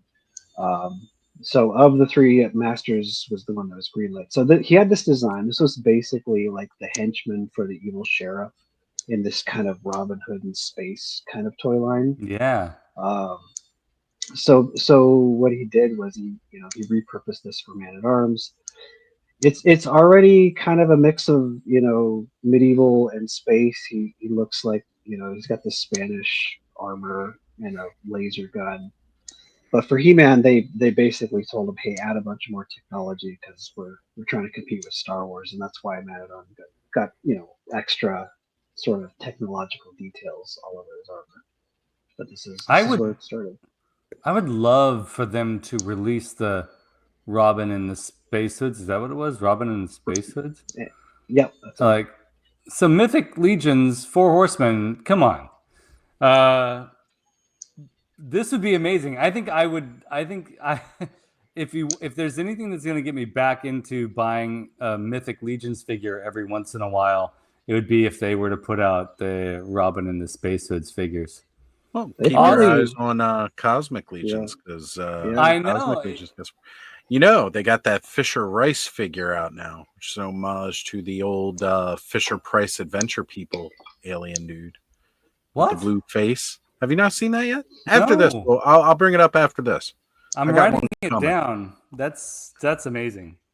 Gotta love 4 Horsemen. That's a tough one to get now too, but we'll go over that later. So Skeletor is, I mean, obviously, if you are familiar with the Alfredo Alcala mini comics, you can basically see that design in this prototype with the bear 5-toed feet. And, that basic thing. What I wanted to point out for this guy though was this prototype is basically just the original Tony Guerrero He-Man that's been modified. So you could kind of compare Yeah. the two bodies. They've given him different, like he has the same arms except for where it goes. The forearms have been changed. He's been given the hand, added the defined feet and the shins. You can even see he's got furry shorts, but they've been painted over blue. So he's just got this, his kind of pauldron or whatever, Loincloth thing. But yeah, that early Skeletor was just a kind of a modified version of that He-Man. That face, man. That face is amazing. Yeah. Yep. Mashed up nose.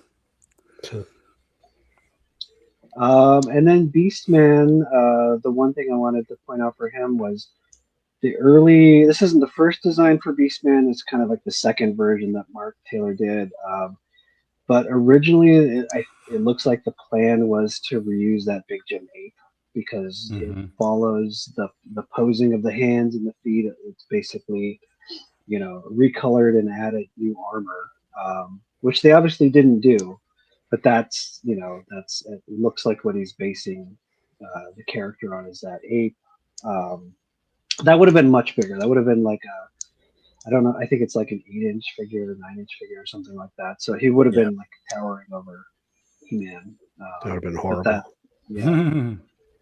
But even like the prototype that they made for it wasn't big. It was 5.5 inches tall, but it was still following the proportions of that ape. Yeah. Which they eventually they changed that and gave him his own unique body style. I agree with Allison here.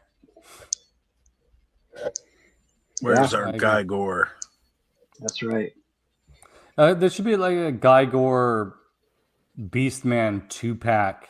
That would be amazing. Yeah. I just wouldn't mind seeing them go the classics route. Release a origin style Guy Gore and then go ahead and reuse the Buck and, give us some Shadow Beasts and there's plenty of reuse for tooling. Yeah. I agree. Yeah. There was I know of at least 3 different versions of Guy Gore, Jaguar that were concept art for it. So they could, if they wanted to refresh it a couple times, they could. That's right. Guy Gore One red with a and Guy Gore saddle. yellow. Put one with a saddle and have Beastman riding him with the whip. Yeah. Alan.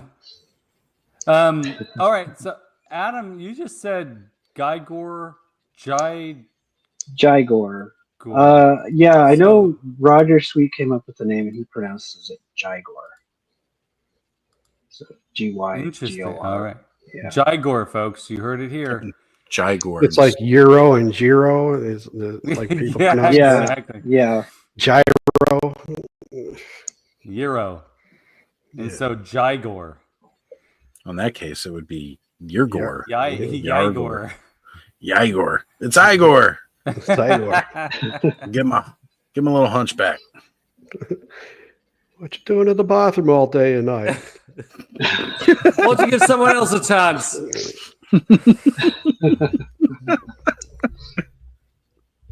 All right. So everybody who ever got Castle Grayskull, they probably remember God. very vividly, right? Yes. And it was at Christmas. Yep. It was. Yep. And it was that huge box taunting you. So Like, good. what is that? Is that for me? That's bigger than me. Oh man. Oh, such a good memory of Yeah. opening that up and just magic. And I'm glad that Connor was a bit older by the time I got him, was able to give him one than I was when I got mine. I was so young, I barely remember it. But like when I look at the pictures, I do have those memories. Like, it kind of like rekindles that feeling of like, oh yeah, I remember, dad helped me rip the paper open and then sitting there on the floor helped me build it and everything like that. So being able to share that experience with Connor just these last few years of him getting to open a Castle Grayskull for Christmas. Yeah. Freaking amazing. Yeah. Love it. That's an experience. It's so fun to share it with your kids. Yeah. I still remember getting it and my parents being amazed that I didn't want to rip the box open because I just sat there staring at the box. Yeah. Right? Yeah. It took me a artwork. long time before I was ready to open it because I just wanted to stare at that box. And Yeah. just in my head, it was animated and I was watching the battle the way that the artwork worked out for me. So Yeah. good. Beautiful. Mm-hmm.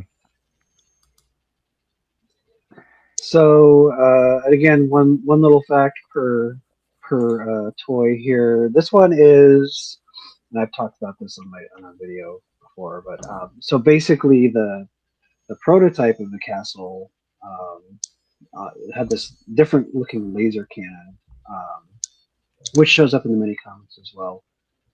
I've done a little replica of it as well. So this one was it was actually kit bashed from another toy. It was just some parts that they threw together to demonstrate the concept. So if you go to the next page, you can kind of see where all of the parts for the laser cannon came from. From the Micronauts Hornetroid, basically the two guns and then the little feet on the Hornetroid. Put all those parts together, and you've got yourself a Castle Grayskull cannon. Oh yeah, okay, I see what you mean. Yeah, this is the bottom part, and then you put the back part on top of it, and that was that. Yeah, maybe it's possible the other stuff that was inside the castle, the prototype castle, was also kit bashed. I know when they actually went to do the castle, to put it into production, Mark did concept art for all of the stuff that actually would go into the toy. Yeah. Just sort of how they illustrated the idea. I love that. I love the creativity with this, like using parts and reconfiguring them and finding a new life for them. I love that. Well, yeah, like because they even go to like using like the little bombs that are attached to the feet, kind of thing. Like, okay, add those to the end. Now it's got a different shape. Add this, and yeah, it's cool to see how they pull all that together. And they're like, okay, so this is the concept, and then it's, again, the concept to end production. In a lot of cases, can be very, very different. I like what Dave says here. I always wanted one, but the closest I got was an oversized cardboard box I drew on and colored with crayons and markers. DIY. All the way, Dave. That's awesome. Love that. Love that. So you go ahead. I was just gonna say, Adam, when I saw this image and it unlocked a very specific memory that I hadn't remembered, which was that Christmas 1985, somehow I got all of these figures, I think, from a variety of family members. And these 5 figures will always be some of my favorites. Yeah, for sure. One thing I remember, I have 2 strong memory. Well, I have a lot of strong memories, but one of them was for the first and only time ever, my mom let us open one present early. So I opened Moss Man like on Christmas Eve. So I was like right by the tree when I did it. So I just remember I had no clue that he was supposed to have a pine scent because it was a real tree and it already smelled like pine. So it's just that was I didn't catch that till later, but I just remember like he's very like his flocking is very kind of reflective. So like in the Christmas lights, kind of is sparkling. Yeah. Yes. That was so a cool. great memory. That's awesome. Yeah, I totally remember, being a young kid, and at our house, we had like one of these very large square coffee tables that sat in our living room, and then we had like this wraparound couch that went along the wall. And we always used to put the Christmas tree on top of that table, right? Like we didn't move the table out. It was big enough that we'd put the tree on top of it. Some smaller presents, of course, would go under the tree right on top of the table. And then like larger ones were always kind of tucked underneath the table. But I remember being a little kid and laying under that tree. And, Yep.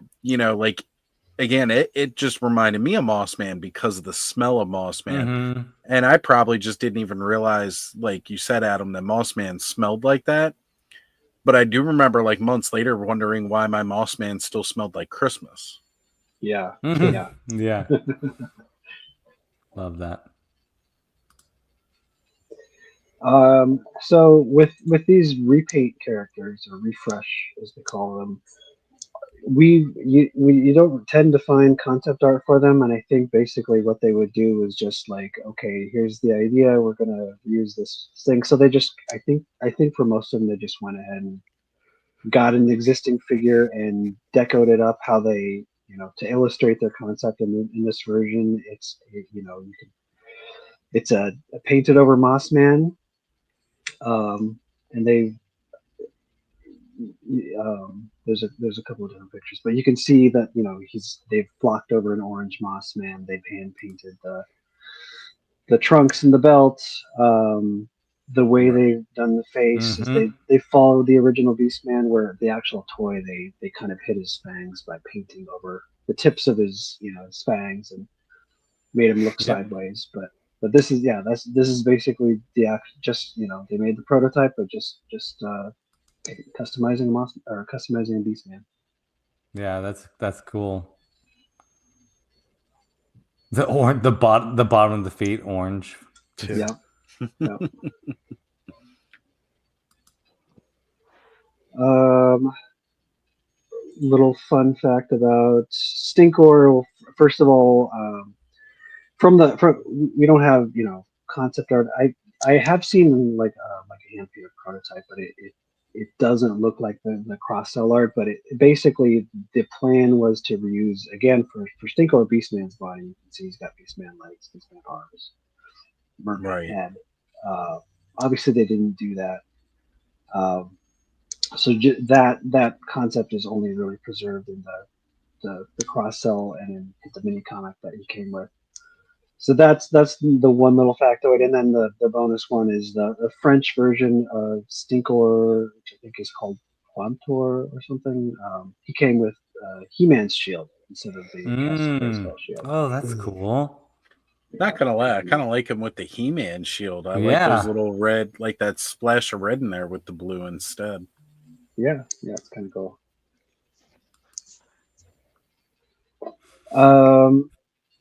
Mantenna. This is probably one of the earliest pieces of concept art by Curtis Sim. So the design was kind of more finalized in Mattel by Ted Mayer, but you can kind of see early on he's almost looks, I don't know, like the moth like in a way with the Yeah. ears, but he's I'm not sure. I think he's a bunch of different insects together. Maybe there's a praying mantis in there too. But He's definitely more Zorak from Space That's what I was Coast, Coast to thinking. Coast. yeah, for sure. Yeah, definitely getting those mantis type vibes from that drawing. Yeah. I'm glad he didn't come out that way because I much prefer the Mantenna that we got. Yeah. But I guess I Yeah. kind of get the idea, praying mantis or bugs with like antennae, Mantenna that way, like that version of thinking. I just never really looked at him so much like a bug, but more of like an arachnid.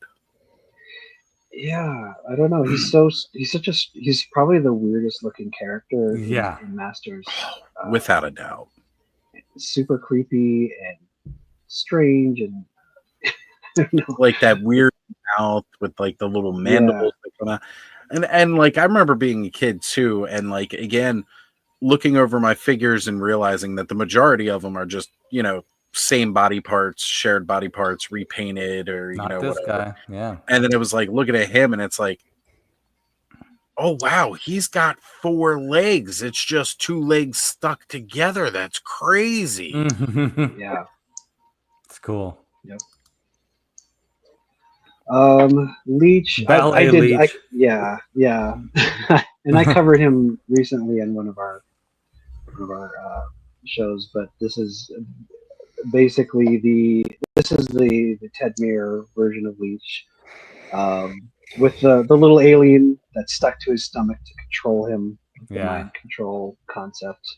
So cool. Before it was just a general horde symbol.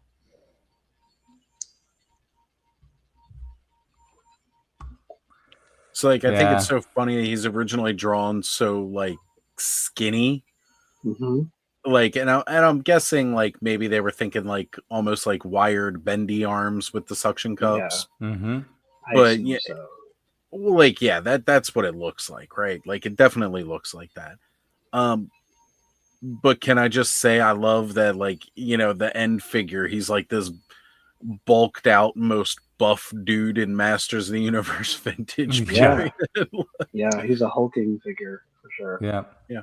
But I also like the idea that he could have been skinny, but then until like he's, sucks your energy out of you or whatever, and then he just bulks up. There you go.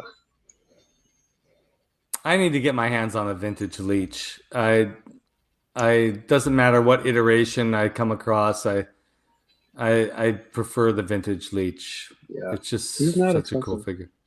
Yeah, he's pretty affordable. I've recently been like stalking him on eBay. So Unless you go for like the black belt version of him. Yeah. like, Right. it's Yeah. pricey. Then you pay through those. I'm just gonna Yeah. go for the No, standard's fine. Like don't Standard. need no Yeah, variants. it's a standard's good.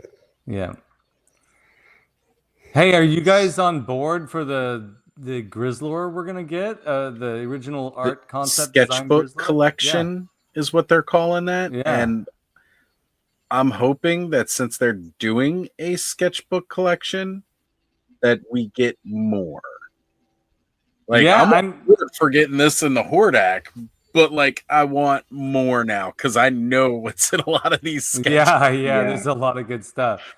Yeah. Yeah, that would be an amazing route if they took that all the way. Yeah. Yeah, I support. I hope they do a lot of those. The first 2 that they chose are not probably my favorites. Like I could think of a lot of other concepts I'd rather have before these 2, but I'm glad they're But doing just it. in how different they are too, right? That Yeah. original sketchbook concept to what we finally got is insanely different. Where some of them it's not nearly this drastic. Right. Yeah, for sure. Alan. Snuffleupagus. Snuffleupagus. Yeah. Now I just Hey, want Hordak. him have a. You're right. Like I want him to have like Hordak should be a big giant yellow bird.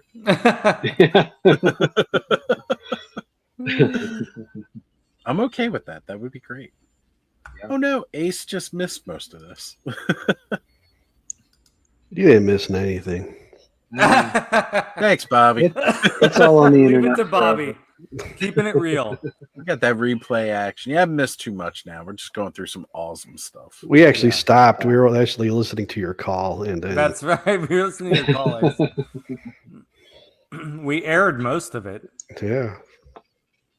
Can't believe Sorry, you talk Adam. to your mom that way. We're all interrupting your amazing presentation. No, it's totally fine. So I mean, yeah, like I know like from like the early descriptions in like the Shiva Bible, he's kind of described as a boar-like character. Mhm. Which, you can kind of see that. And then this revised version by Ted, both of them are by Ted Mayer, but he's got the dark face, which is there's the rare variant of Grizzlor you can actually buy.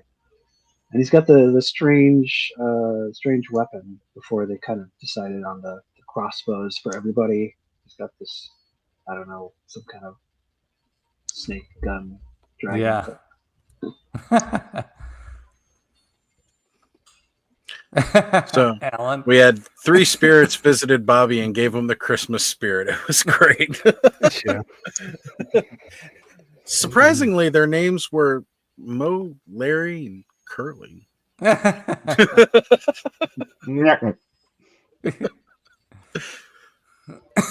Oh yeah. Yahoo! Oh boy. Yeah. So yeah, Get some that Mancini action. all my little Christmas folder.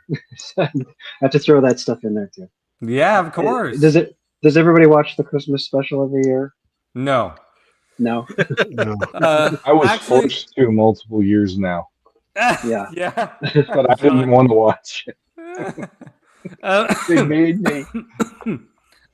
excuse me. I never caught this on TV as a kid. So I didn't watch it until I was an adult, and I was not surprised at what was happening, but it just didn't have the same. Let me stop right there. I wish I had seen it as a young person, so that I could have right. a nostalgic attachment to it. It's just not one of my favorites of the Masters series. So- No. So, Yeah. Go ahead. okay, guys. Everybody has something to say. Sean's about got it. something to say. Yeah. I saw it when it first came out, and I remember watching it. And then I left the living room and went back and had my Savage He-Man battles and said, "I can't do this anymore." Like There you this is go. for me. And Okay, and I good. know there are people that love Filmation. I'm not saying that that's bad. I'm not saying you're wrong.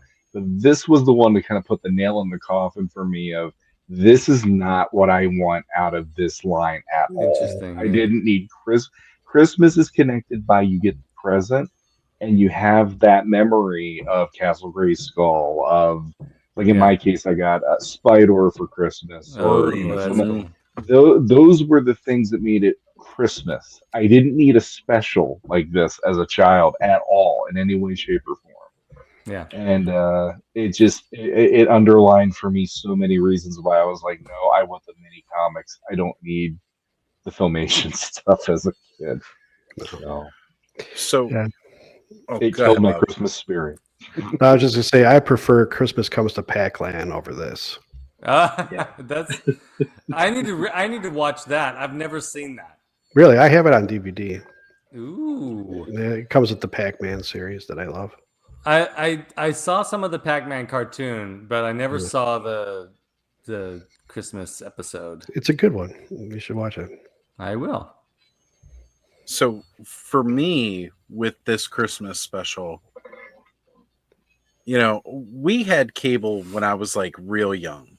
And then we eventually got rid of it. I think it was like 1993 was when we eventually got rid of it. So I was like 8 years old. Wow. And we had recorded a bunch of stuff off of cable prior to that, right? So like there was a lot of like VHS tapes that we had with like multiple movies on it. And after we didn't have cable, we had like your basic 3 channels. And I was really impressed when we got the bunny ear antenna and we got like, then we got like 3 more that we never had. But for a long time there, the only He-Man that I had, because there wasn't like, I couldn't go out and get the VHSs or anything like that because they weren't out. So I had this as a recorded tape from cable. And it had all the commercials and everything in it. And it was off of USA Network. Because I remember like we'd get the little ad for there was the ads for like the Cartoon Express in the morning that would air with it. And then there was also like there was another ad for whatever wrestling pay-per-view was going to happen, because again, at the time, WWF was synonymous with USA Network. So like for me, this was a lot of this was how I would get my He-Man fix when I couldn't watch He-Man on TV anymore because we didn't have cable. and it didn't show on any of the basic TV channels that we had. So this was how I could get both He-Man and She-Ra, because we didn't have any other tapes of it or anything like that. Mind you, it was not the best story at all. Like, I was not the hugest fan, but like, when that's all you got, that's all you got. I can see that. Yeah, I can appreciate that. And yeah, that meant I was watching the He-Man and She-Ra Christmas special in the middle of summer. Like, you know, anytime I got that itch because I wanted to hear "I have the power" and everything else. Sure, yeah. You know, like this was how nice. I got it. So that's a good memory. Yeah, it is. You know, because again, it's like I may not have liked the Christmas special, but I did like that I still had something of He-Man that I could watch. Yeah. I mean, Monstroids. Best part of the Christmas special, the Monstroids. Yeah. I just thought Transformers invaded Masters of the Universe. That's really all that I thought about. Yeah, that does feel that way. Yeah, pretty much. Yeah. Yeah. I think they were trying to set us up for those meteorbs. Yeah. Yeah. Mm-hmm. Meteorbs and Rock Warriors. Mm-hmm. So cool. It turns into a rock. I'm going to throw him at somebody. That's what Charlie Brown got in his Christmas bag. He got Stone Hard and Rock. He got the rock word. Yeah. The whole collection in one night. Powerful living rocks. I still remember that commercial to this day. I don't know why. Yeah. I think that commercial overrode me watching this, and then the last how many years being on Legends of Grayskull, Matt has always loved me being under the microscope like an ant on a sunny day. Yeah, he loves me watch this thing, and every time I'm like, why do you need? He's like, I know how much you hate it. I'm like, I hate you for making me do this every year. And I tell you every year, it's like I literally watch it, and by the end of it, I go, I honestly, my mind makes me forget the entire time because I just don't want to do this. Yeah, yeah. It's like he does he do the incantation? Okay, I'm happy. Other than that, just no. It does put me right to sleep. For some reason. It puts me into a Scrooge mood. So I mean, if you want me to be Christmassy, there you got that. But yeah, I would much rather more of a Christmas mood. Honestly, I would Scrooged. I would much. Oh yeah, Scrooge is amazing. I would much rather listen to a Legends of Grayskull Christmas podcast talking about the Masters of the Universe Christmas special than watch the Christmas special. Just saying, because. Go ahead. You'll notice though on those episodes, I'm very quiet. I do know because I'm not feeling like it's in the right way to sit there and do what I did just a little while ago on the show. Because we've already talked Star Wars. There's more to this than just Masters. Yeah. This is like I got daggers for this thing. I don't know why I hate it as much as I do, but I'm like, ugh. Probably hate it a lot more because you're forced to watch it again and there's again. That, but even before that, like I said, this was what made me completely like Filmation doing this is doing it in a way where it is too fun and kid-like, and I never looked at the line as that in any way, shape, or form. I felt like it was too undermining of what the potential was supposed to be for it. And to me, that just always bothered me on just the whole personal level with how that interpretation went. I as a kid, I appreciated that Masters could be mine, and it could also be this cartoon, and it could also be what was in the mini comics. But the reason why I love Masters of the Universe, and the reason why I love the Kenner Star Wars action figures, is because those worlds that I created with them were solely mine. Even though there was a cool cartoon and there were cool mini comics, even though there were amazing original trilogy films, I still 100% felt like the worlds that I built with these characters were my worlds. The bad guys in Star Wars could be the heroes. Mhm. The bad guys in Masters of the Universe could be the heroes. I mean, it was just it didn't matter. Yeah, Boba Fett was a hero often in my playtime, and I would have Boba Fett standing next to Trapjaw, and they would be doing something together. You know, I mean, it was super weird, but I did that. Like, That makes sense. yeah, I love like it. that. Yeah, I didn't have this. I didn't. If I had had this as a kid, if I'd had the Mhm. opportunity to have this Trapjaw standing next to Boba Fett, mind blown. Put them in the Exactly. Millennium. This guy's gonna go in the Millennium Falcon tonight. Yep. He's going to help him with the engineering in the Falcon. He's going to That's fix the right. hyperdrive. That's right. So the question is, would you rather watch the He-Man and She-Ra Christmas special or the Star Wars Christmas special? Oh, that's hard. I think you already got my answer because of how many times I've willingly gone back and watched the He-Man and Christmas special. I've watched maybe 20 minutes of the Star I have to Wars think about Christmas that. special and said, like, that's never going to happen again. Yeah, I saw the Star Wars Christmas special when it originally aired on TV, and it scared me a little bit because of the Harvey Mm. Korman character when he Yeah. pours the drink in his head. When I Yeah. was young, that freaked the hell out of me. I'm like, how Yeah. are you doing that? I was like, that's fucking weird. I didn't Also swear the- at the time, but I was like, that was Also, that's weird. the other Wookiees were terrifying. Yeah. Mm-hmm. Now, Lumpy. Lumpy. I remember there were Star Wars kids books when I was a kid, right? And in those Star Wars, like some of them, like one of the main reasons I remember Kashyyyk so well, and I was actually just talking about this recently with Allison. I know what you're talking about. Is that there were books of Yeah. Mhm. Chewie's family where Yes. you Yep. like, and again, there were all little animated stories, and like he Mhm. had different adventures in Kashyyyk where it was Lumpy. Yeah. But the Lumpy they drew in the book was not the Lumpy that was No. on screen, man. Mhm. I was also older when I saw the Star Wars Holiday Special, so I think it would. I'm just gonna answer you by saying this, Adam. It depends on the party. Right.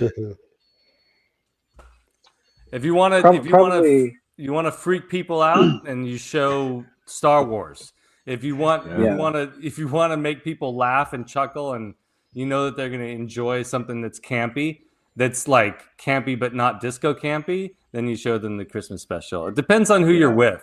I don't know. Right. Yeah. If you're looking to make Might- fun of something, then the Star Wars holiday special. Oh yeah. Either way, you're making fun of it. Yeah. Yeah. So the thing we're for me okay is- with George Lucas completely removing the holiday special until the internet brought it back. Yeah. I'm not okay with that either. I No. think that I the am. holiday special needs to be Yeah. on Disney Plus. It needs Mm. to be out there. Seriously, it Right. does. It needs to be out there. Of all the I things think- that George is embarrassed about, that one being the biggest, I definitely think we need to bring it back. Just so that we can remind people that who really complain about the newer Star Wars. Like, look, this was the first thing you all got after the first Yeah. movie. Now cut Yeah. the shit. Yeah. I mean, at least the one of the saving graces is that is the first Boba Fett with Yeah. the cartoon Yeah. moment in there. Oh, Animated book. That's that's the only part of that holds up. that sequence is fun. agreed. And actually, you can watch the animated Boba Fett or the animated Droids series, and Boba Fett is in that on He is. Disney Plus, which is a lot of fun to watch. But I had that on tape. yeah, oh, that's cool. But I there are certain aspects of the holiday special I do appreciate. Yeah, I love when the stormtrooper falls off the The Chewbacca's home area. Yeah, Yeah. it just falls. I always have an affinity of watching people fall. Like, I think it's cool. I don't know why, but I'm afraid of heights when I'm like way up there. Like, I'm Yeah. not afraid of heights on ladders and stuff. But like, if I'm on, like, I went on top of the Empire State Building, I was almost, I wanted to jump off because I was that scared. Like, I had to get down, and the quickest way down was a jump. But you can't because it's got. Luckily, it has all that fencing. And Yeah, stuff. yeah. But yeah. It's just a weird mind trigger that happens. Wow. Yeah, it's actually a thing that they talk about that medical thing. That's like a fight or flight kind of a thing in that Yeah. moment. Yeah, it's like If it your was- brain's tricking you. Yeah. Safety is down. Yep. So you got Okay, I get you. Wow. Yeah. That's If I was up that high, I'd just be like on my hands and knees, not wanting to go near the fence because that just Yeah. messed Well, with that's how me I was. I so stood much to back. see all that. And I felt better Oh. against the wall than I did Yeah. if I walked up towards the edge. Yeah. Yeah, I don't blame you. But I'm not good with heights to begin with. Yeah. I still want to, even though I'm not good with heights, I still want to visit the Ewok village in real life. Even though it doesn't exist, I want someone to turn that into an Airbnb, and I want to go there. All right, so we're gonna go just start camping out in the redwood forest, and we're gonna build a tree community. It's not too far Yeah. from here. No. Good luck with that, though. Yeah, we'd be That's why- arrested so fast. You gotta make a right at Yitcha and down by Yub Yub. There it is. Yeah.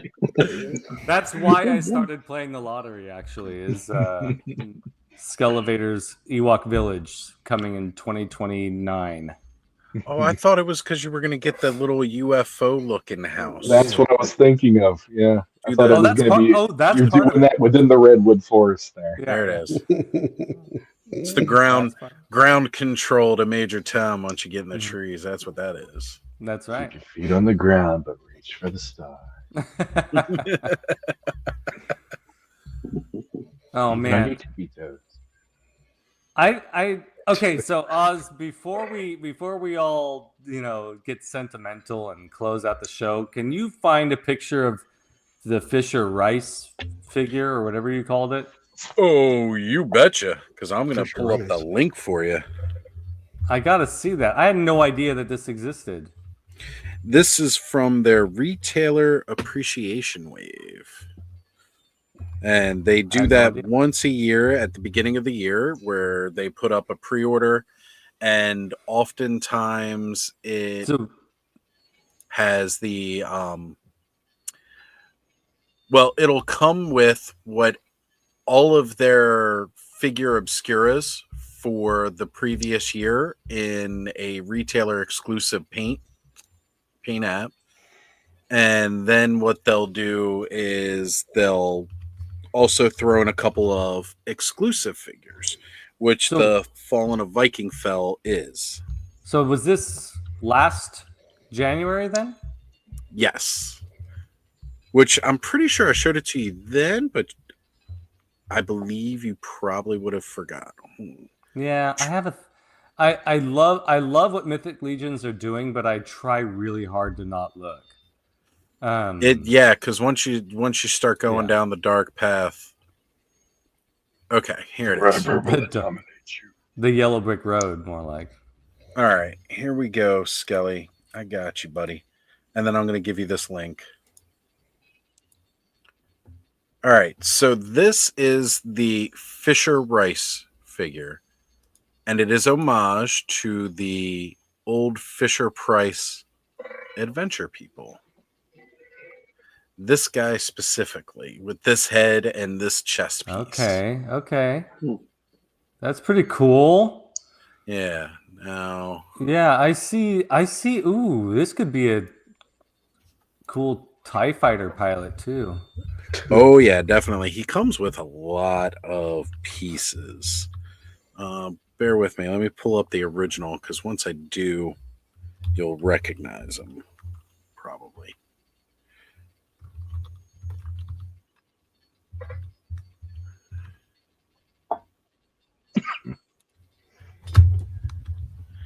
Ooh.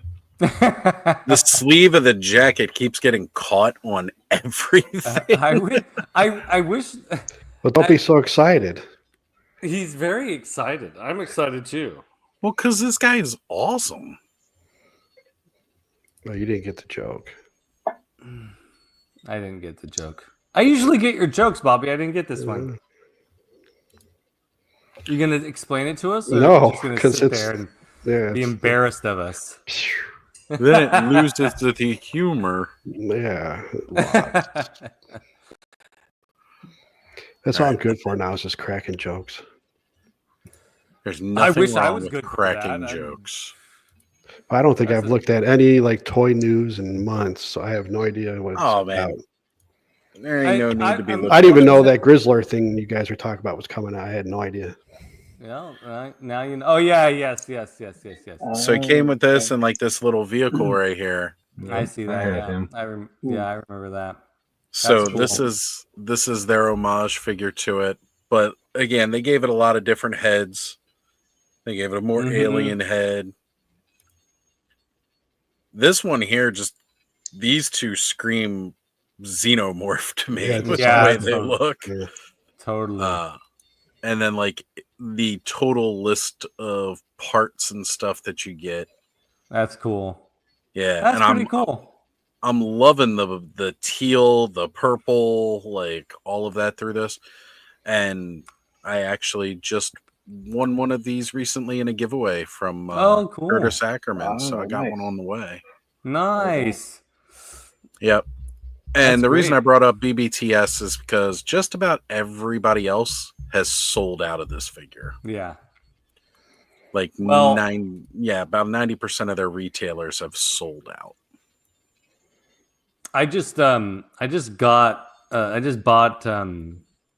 I wish Mythic Legions. No, that's not true. Never mind.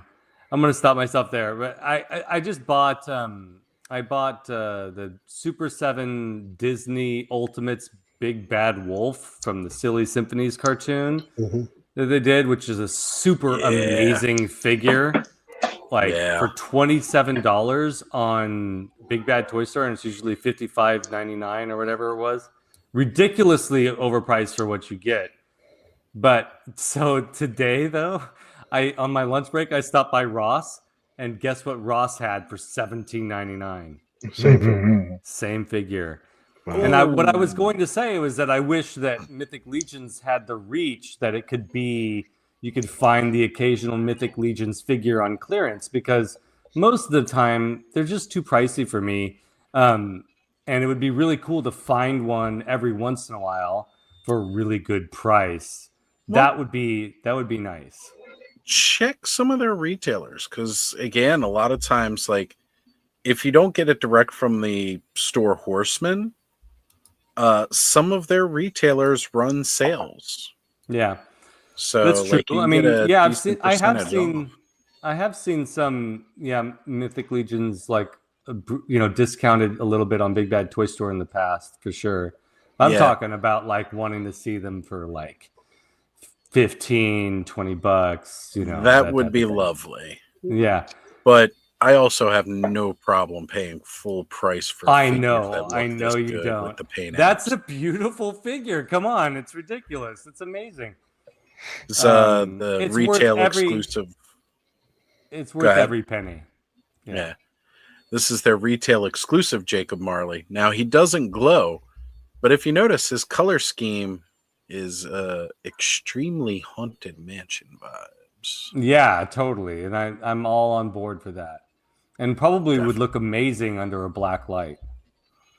Yeah, even without glowing, just Yeah. like a standard black light reflection off of this guy would be great. He was supposed to glow in the dark, but there was a mix-up at the factory, so that didn't That's all right. happen. Good colors. Yeah, I That's, like it. I like the paint apps on this more than what the original one was. Yeah. Well, guys, any big holiday plans for you all? Anything coming up? Anything exciting in your Somebody worlds? said deck the halls, so I'm planning on running through an entire apartment complex and leaving upper deckers in everybody's toilet. That can be a- It took me a second to. Sorry, Oz, I had to process that. That was that. Yeah, that's a lot to What is take he in. saying? But a Taco Bell and brand will be used that day, I tell you. Shit. Oh, yes. But the halls will be decked. That's hilarious. I may also need a vacation from the next episode of The Frenzy, depending on when I get out of lockup. Sure. Well, They don't won't have any problem catching me. whatever you do, don't document it. Yeah, that's right. Oh, no, I'm not stupid enough to document crimes and post them online. That's ridiculous. I'll let all the stupid kids do that. That's a pretty bold goal for the holidays. I'm totally not really going to do it. I just know. Now someone's going to do it and they're going to blame you. Totally. Let them blame me all they want. You know what? As long as they don't kill anybody, I'm pretty sure I can just get away with the Charlie Manson excuse. I never did it. Yeah. Yeah. Well, DNA. All right. How about the rest of y'all? Nothing Bobby, what are much. you doing? I ain't doing much. You got any more We're all pooped. stories coming up? No, this. We're talking about that too. Heck Well, yeah. yeah. Come Oh, okay. on. I thought you were just talking about holiday stuff. Well, this is the holiday I mean- season. Sorry, I should have been more specific. What do you got?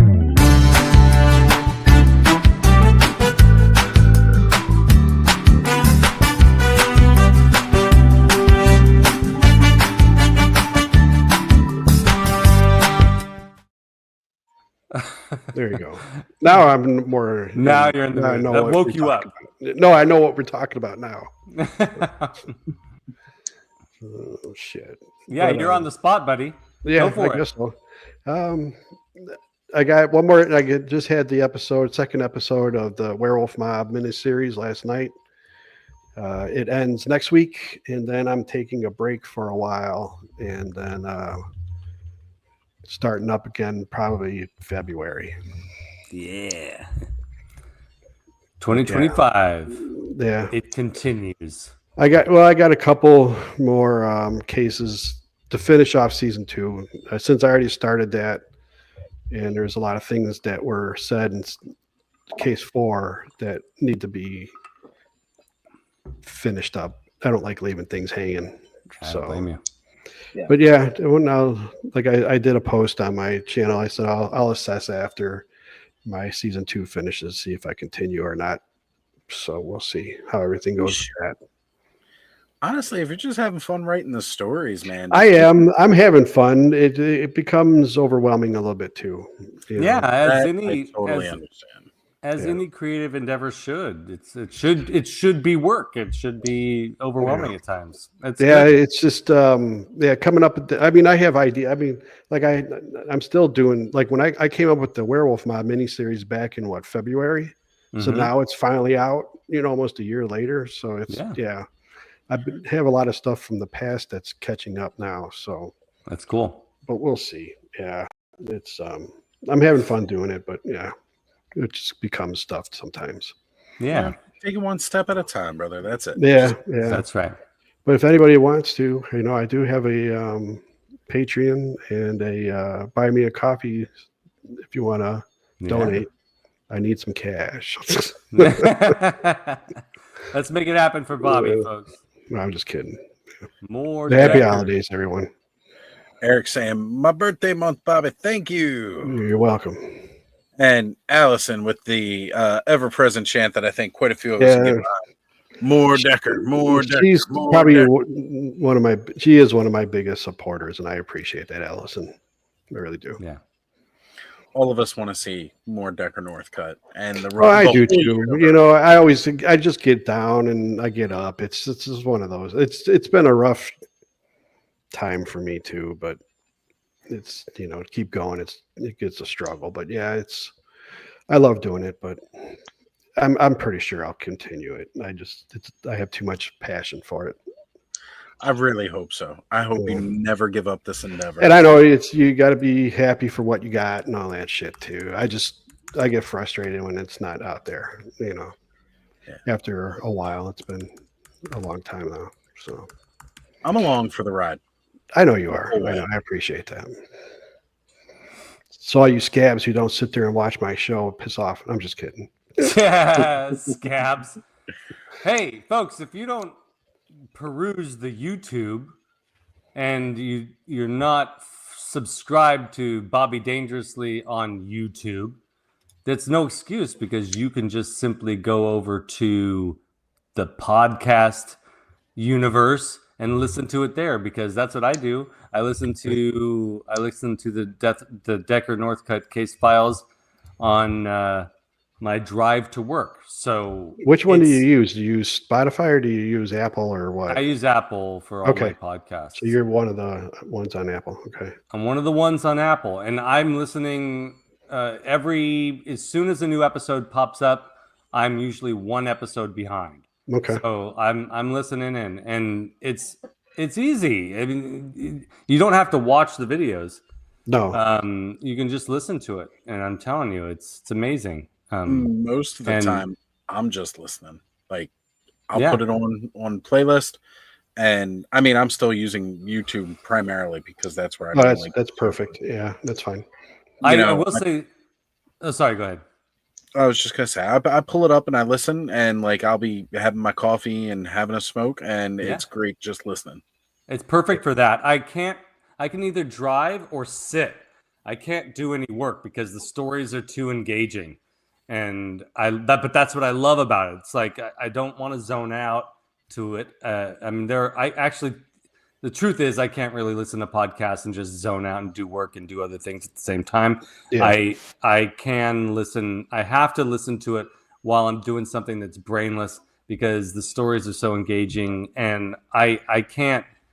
I know we all talk you up, Bobby, but this is real. None of this is fake. We all love what you're doing, and thank you. I especially am a huge fan, and I never want to see it end. But I also know that mental health is very important, and breaks here and there are very normal for any creative. Yeah. So do what you got to do.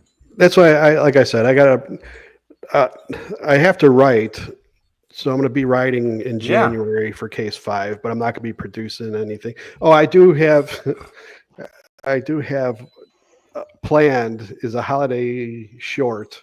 Or Detective Bermuda. There you go. I was just going to ask if it was another one of those Bermuda shorts. And I found music that I use for that short, but the one I have is almost exactly the same, but it has a holiday vibe to it. So it's like it mixes perfectly with it. But yeah, that's awesome. That's great, Bobby. Oh man, I'm excited for that too. yeah, I haven't done a short in a while. It's been on since before Halloween, so yeah, it's been a while.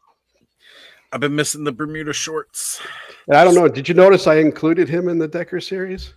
Yes, I did. Okay, you caught that? Okay. Yeah, it's awesome. I mean, that's the other thing too. Is that I mean, I don't know. I love it when storytellers include Easter eggs.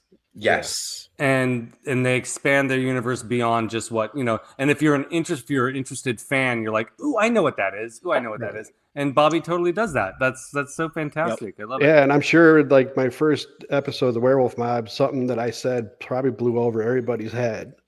But you'll figure it out at the last episode. And also listen again. Like I listened to a lot of these episodes 2-3 times. It's great. It's fun. I mean, I used to have this maybe I talked about this before, but I used to have this set of about 8 cassette tapes of old-timey radio stuff. Okay. And it didn't matter what it was, I would listen to it on repeat.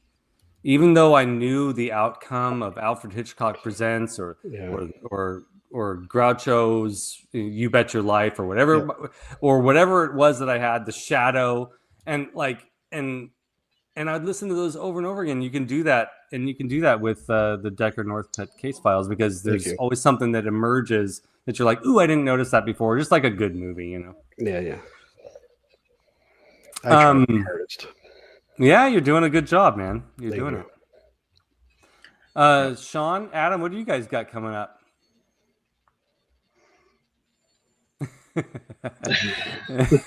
Hey, Sean, you want to join me in decking the halls and dropping holiday Yule logs and everything?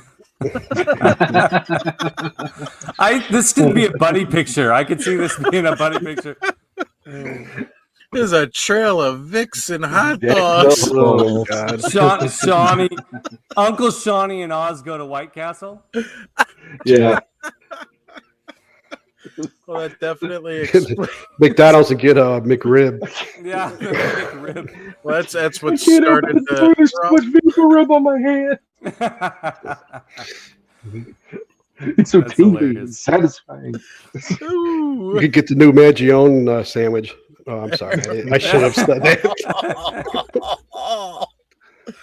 Ooh. It's not in network.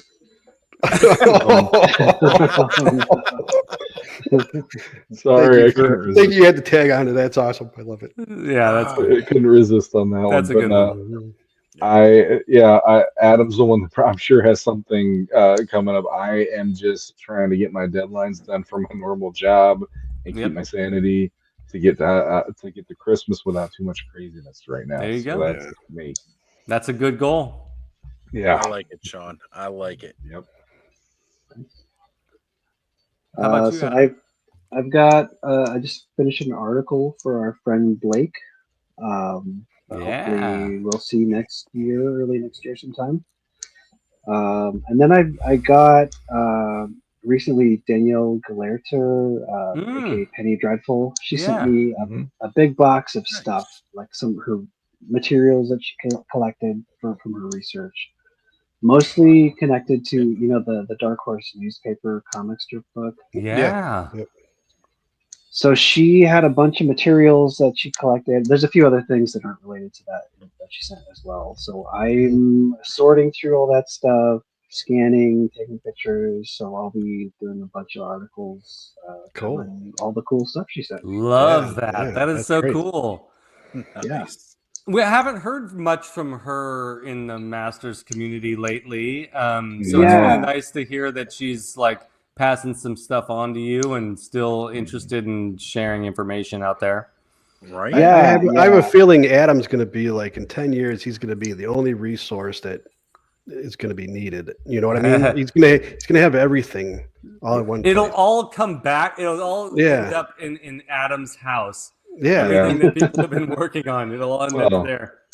Hey, He'll if be anybody that wants to new- send me the research, I'll take it. Yeah. It's the right place Be to the go. new for Adam that must stuff. be protected at all costs person on the internet. Yeah. Go-to fans at that point. Absolutely. The Motu Yeah. community will rally around you, make sure that we can get everything preserved. Yeah. Yeah, until the internet goes down forever, in which case I'll send out like a little hand-drawn newsletter to everybody. I was There going to you say, go. start doing Pilgrimages. zines, man. Yeah, right.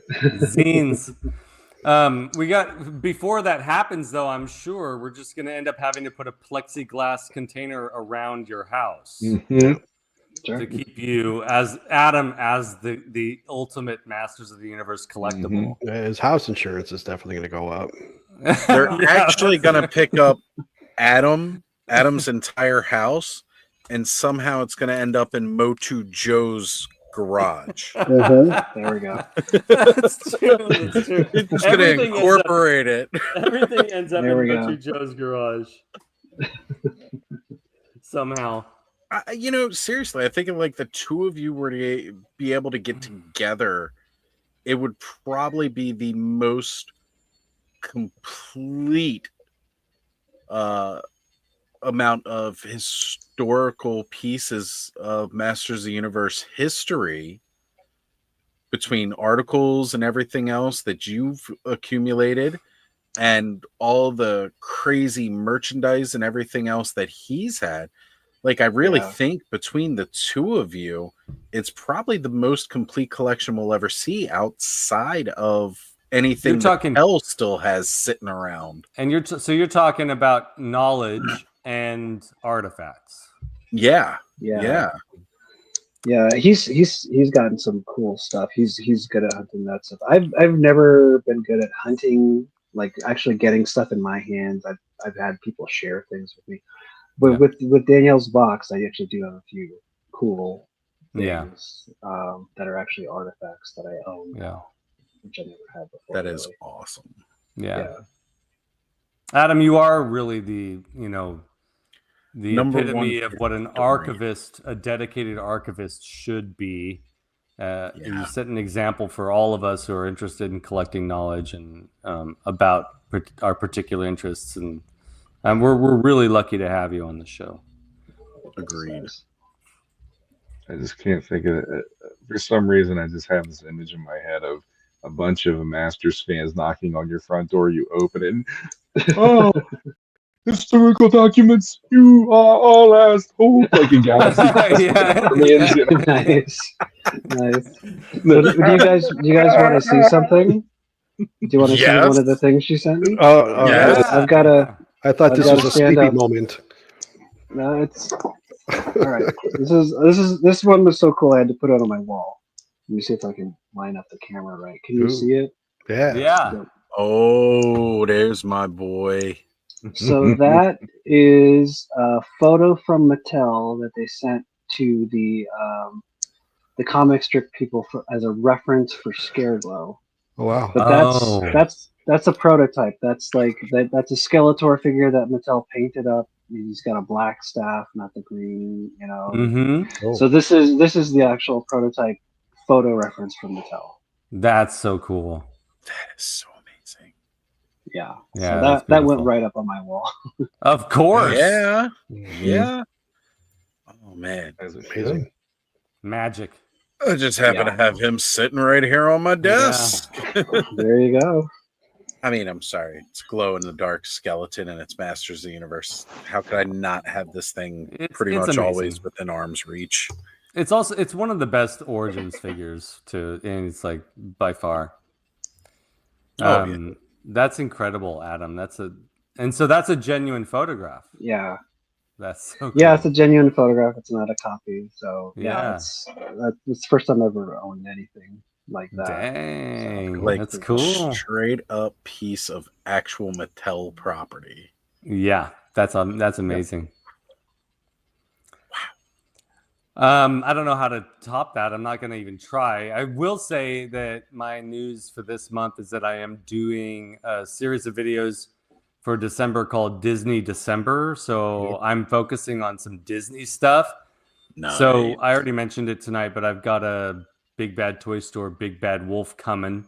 So I'm going to be doing, it should be arriving tomorrow. So I should be doing a video of that'll launch late next week. And before that, I've got some Disneyland ride-throughs with me talking a little bit about them, video coming out here this weekend. So so I'm enjoying this. My daughters were talking about how some YouTubers do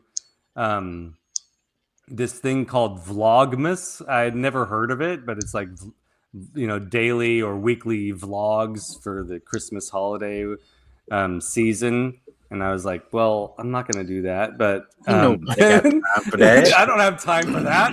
But Right. then it just sort of some Disney stuff had been stacking up in my life, and I'm really picky about the Disney stuff that I like. I like Disneyland and I like old school Disney stuff. Yeah. Right. And that's pretty much it. So it's all going to be that. It's all going to be centered toward that stuff. So I thought it'd be a nice little branch for me to explore on the channel. So that's really the only news. I have some things planned for the new year that I'm hoping to get around to that I won't talk about, but that's it for me. How about you, Oz? Cool. Ooh. Well, crap. Wait, did you just? There was a little poot, No.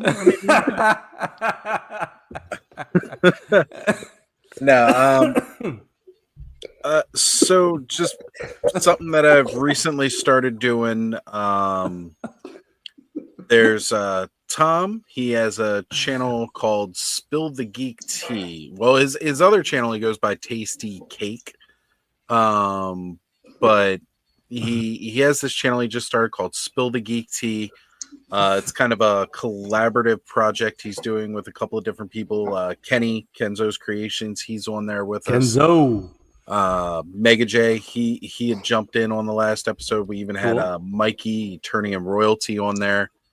Kind of a similar thing to just what we've done here before and all like that, talking the toy thing.